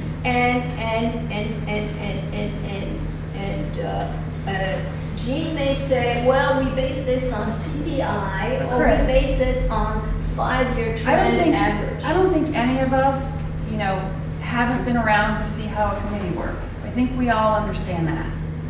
I've seen finance committees, I've seen policy committees, I've seen boards. I'm comfortable with all that, and I'm just saying, I think that these discussions, because of the level of interest in the community, and because of what's at stake right now, these discussions need to happen among the full board, and they need to happen here, where we're televising it, and where people know when the meetings are, they can come, they can watch, they can make comment. Why don't we dedicate future meetings, specific future meetings, to nothing but finance? And we put our table in the center, we all sit down. I think that there is some conversation that have to be done, and they do not beneficiate from being on TV. Decision can be on TV, and rational decision can be on TV, but sometimes when you noodle into some problems, that's why you have executive sessions. And I'm not going in that direction. No, totally different. Yeah, no, I realize this. I fully realize this. But if you want to be effective, you have to noodle down. And you know, we've not done so in the past. And so now we have some serious issues, bonds and reserve, and we need to deal with them. I'm sure we will benefit from your expertise in finance, whether we're on camera or not. That's not going to diminish no matter what. What I do question is, if we were considering taking committee of the whole off camera a year ago now, we would have been crucified. And we would have been crucified by some of the same people sitting at this table. And, you know, it's one of those harsh realities we got to say. And to turn our back on that commitment, to bring a conversation like this to the public, it's just wrong. And I have a really hard time with it. Isn't the meeting on the 13th off camera? Finance decision, the Yeah. finance committee? That workshop. Usually the district office. Yes. So that's off camera, are we doing something wrong? If it's a meeting that, the way I heard it, was informational, where we're learning about the line items and what these things really mean, yeah, I think it's a different kind of meeting. If it's an ongoing establishing a But when you committee. ask the question right there, Is it, let me just ask a clarifying question, and this will tell me something. Is it possible that after the big, you have some big decisions in the month of August and September? Those are big decisions. This is premature. This discussion is premature. Is it possible that after those decisions are made, there might be a better comfort level to move forward with committees? That was my compromise, and that's what Leanne, I think, has said also, to wait until we've made some of these big decisions down the road yeah, before we but move let's to set a plan. date. But when I'm talking about pushing it down the road, I'm not agreeing that I'm gonna say yes to it in October either. Revisit the I conversation. think it depends on what we have to work with. I think it depends on what we have to decide still. I think committees can work, but I think they probably work best in a mature board, and this is not a mature board. Many of us are mature, but as a whole, we're not there yet. It's still a new board. It's gonna take time to take form, take shape. Well, a lot of boards, they have committee right at the top from the very beginning. Sure. You know, and they function. Yeah, You know, so, you know, Especially as I board- said, I trust you guys, and I hope you would trust me. And I think it would facilitate, so we don't have, you know, 3-hour meetings, because we muddle through things. Well, can we get to a point here, say, in the middle of September, we decide if we're going to have committees or not? That allows us to go through this, you know, the bond thing, which I think is significant. Bond, budget, levy. Those Levies they all come December. right I know we after. vote levies in December. Yeah, but levies will be easy once you get the bond discussion done. Bond and budget. And it would be also, in my opinion, very nice for any kind of future committee to have a working strategic plan to reference when there's questions of big picture issues. And the community hasn't spoken yet, and they're working But teams. that's okay, because they're not gonna make decisions that are long-term decisions, and the decisions are gonna be made by the board. There's all the strategic decisions that are recommended by the strategic planning groups are very good. Well, then we can't make a decision until we have the strategic plan finished, so it's Decision on what? Are you referring to the bond? What are you referring to? What decision? I'm asking you, Christine, I don't, what decision are you proposing, are you saying? Mark is talking about, you know, we cannot make a decision until the strategic plan is being. On finance committee. I think we can, as a board, can make decisions on bonds, budgets, and levies as a group. See, you know, the bond discussion is probably a good 4 or 5 hour discussion, if it's done thoroughly. That's we all need to understand. That's what I'm contemplating. Let's go. And should it be done in 1 session or 2 sessions? If you had a finance committee, a lot of that background work could have been done with the finance committee, and then you take it to a CAL, and then you take it to the full board. The CAL is the full board, but what I'm Well, but the suggesting, CAL is not decision-making, CAL, that you take. I understand. You know, what I'm suggesting, I think, is that we have an expert work directly with the administration to ensure that we have all the information, that that expert understands and is described to us in a manner that we can all understand, because half the battle is not just understanding it, but it is communicating it back to the full board, right? We have an expert who's not deputized as a committee of one or a committee of two or three, but is one who will ensure that that translation between the administration and the board is done in a manner that we'll all understand, and then we get together as committee of the whole, and that person helps the administration present on the issues that we all need to understand. Who's that kind of, who would that be? I'm suggesting, John, I wouldn't consider myself the only expert on this. I'm not suggesting you are the only expert, but I'm suggesting that, like Julie is an expert on wordsmithing, you Well, are but an there's a expert on- difference between wordsmithing and looking at numbers. I mean, I agree. The amount, I mean, the amount of work is. And you're gonna be more efficient if 3 people do it? It's obvious to me that we're not going to come to any conclusion that we can all agree upon here. I think what we should do going forward is we should, I'm a little frustrated with the fact that I don't really feel like I have an opportunity to ask the kind of questions I need to ask from a finance perspective in this meeting. There's too many other things to consider. We're here at 10:10. We haven't had a meeting yet before 10 o'clock. And I still have a lot of questions to ask. And I thought the committee approach would allow the few of us who are interested to ask those questions. If more of you are interested, I would suggest we schedule more meetings. And I On would finance. completely support that, and I'd like to hear your questions. I'd like to be a part of that Well, then- discussion. well, I then think all of us should be. Then maybe we have a finance committee of 7 Well, and we meet. yes. And I would like to meet during the day sometimes, because I don't want to go until 10:39. I'm available during the day, Christine's available during the day.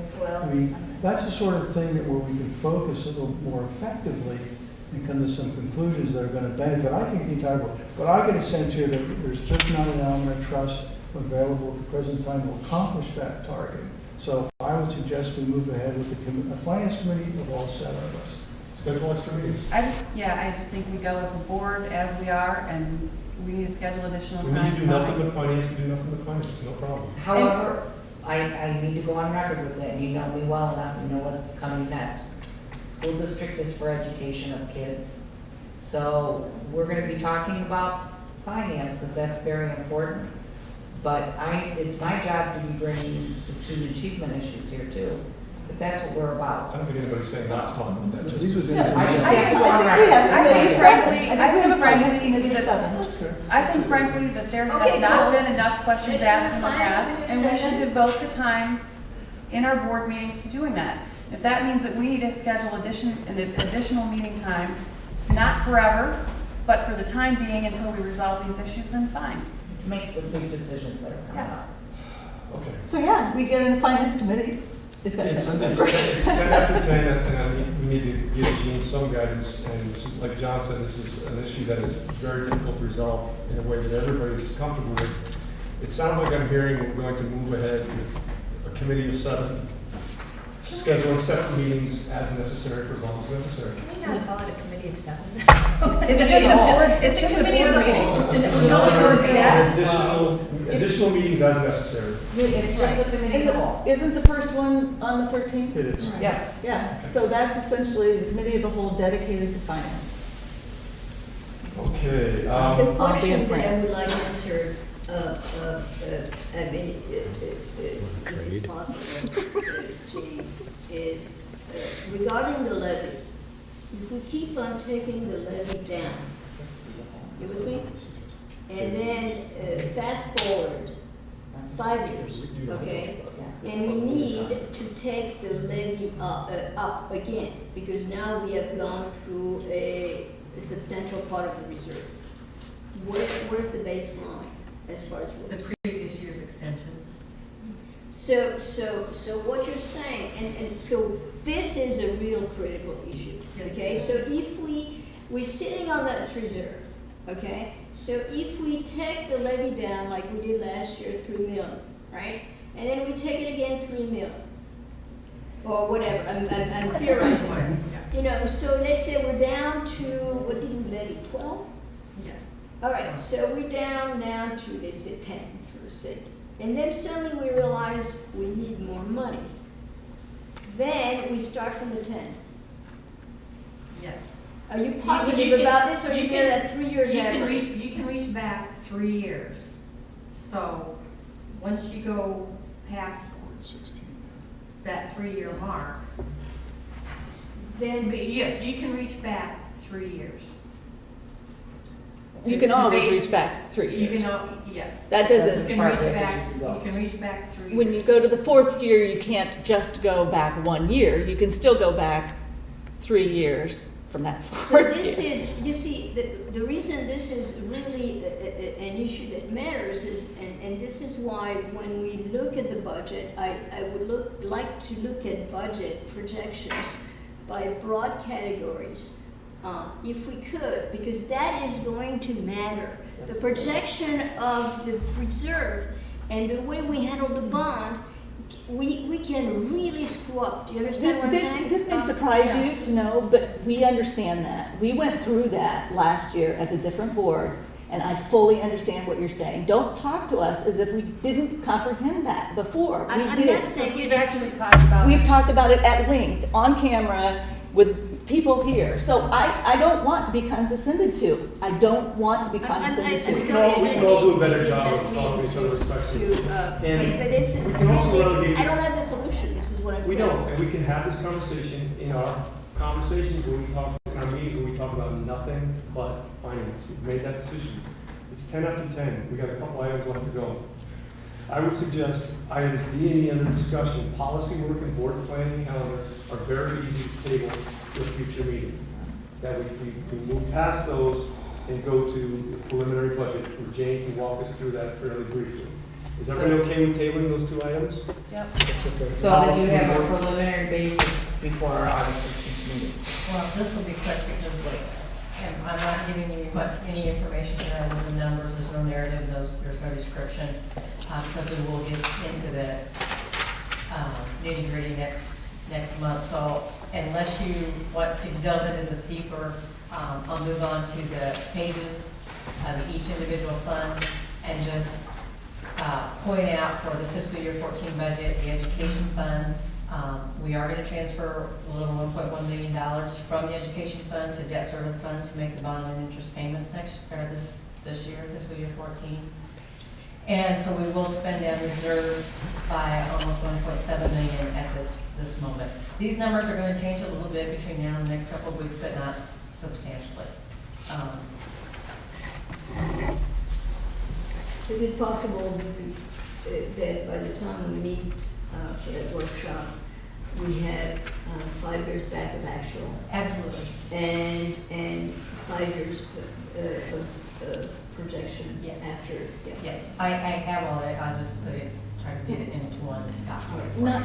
Not to be a broken record, but if for those back years and future years, we had somewhat more detailed level than what we have here. So Yeah, benefits at a one level Yeah, below. and the benefits are easy, and the salaries are easy, the services and supplies. Right. I'll try to Big come up with buckets, something. utilities, line item. I can break it down by instructional versus support staff or I'm support, envisioning- something like The that. bigger variance maintenance, items, too. capital outlay Bigger versus variance. capital outlay. You got a $500,000, or almost a 30% increase, for example, in capital outlay. Yeah. So if we can see those bigger Yeah, variance and items, that'd be helpful.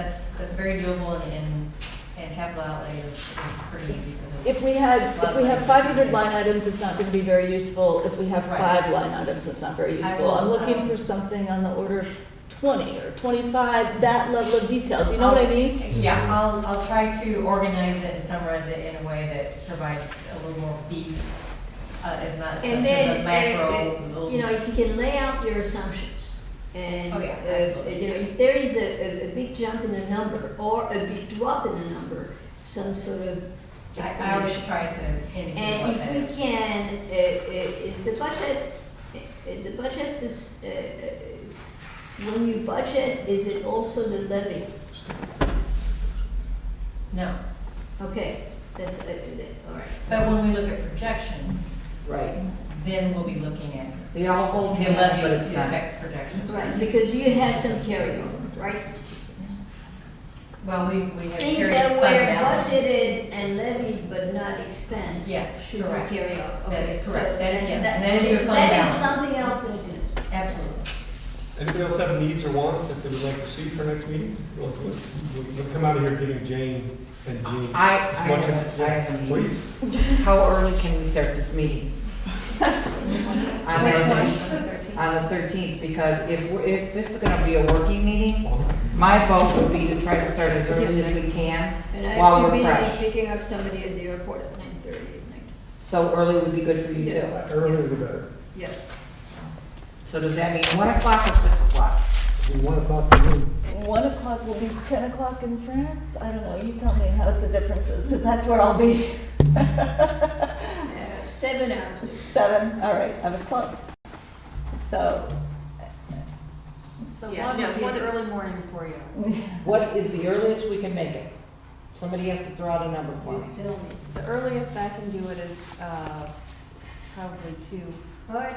Choose one. That's a hardship. How long do we think this is gonna take?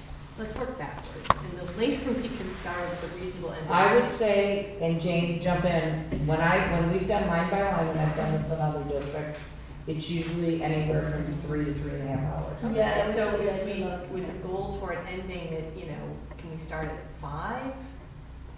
That's why I'm asking. Let's cut, okay, 4. 4 and you're out by 8 at the very latest. Any coming out late? Okay.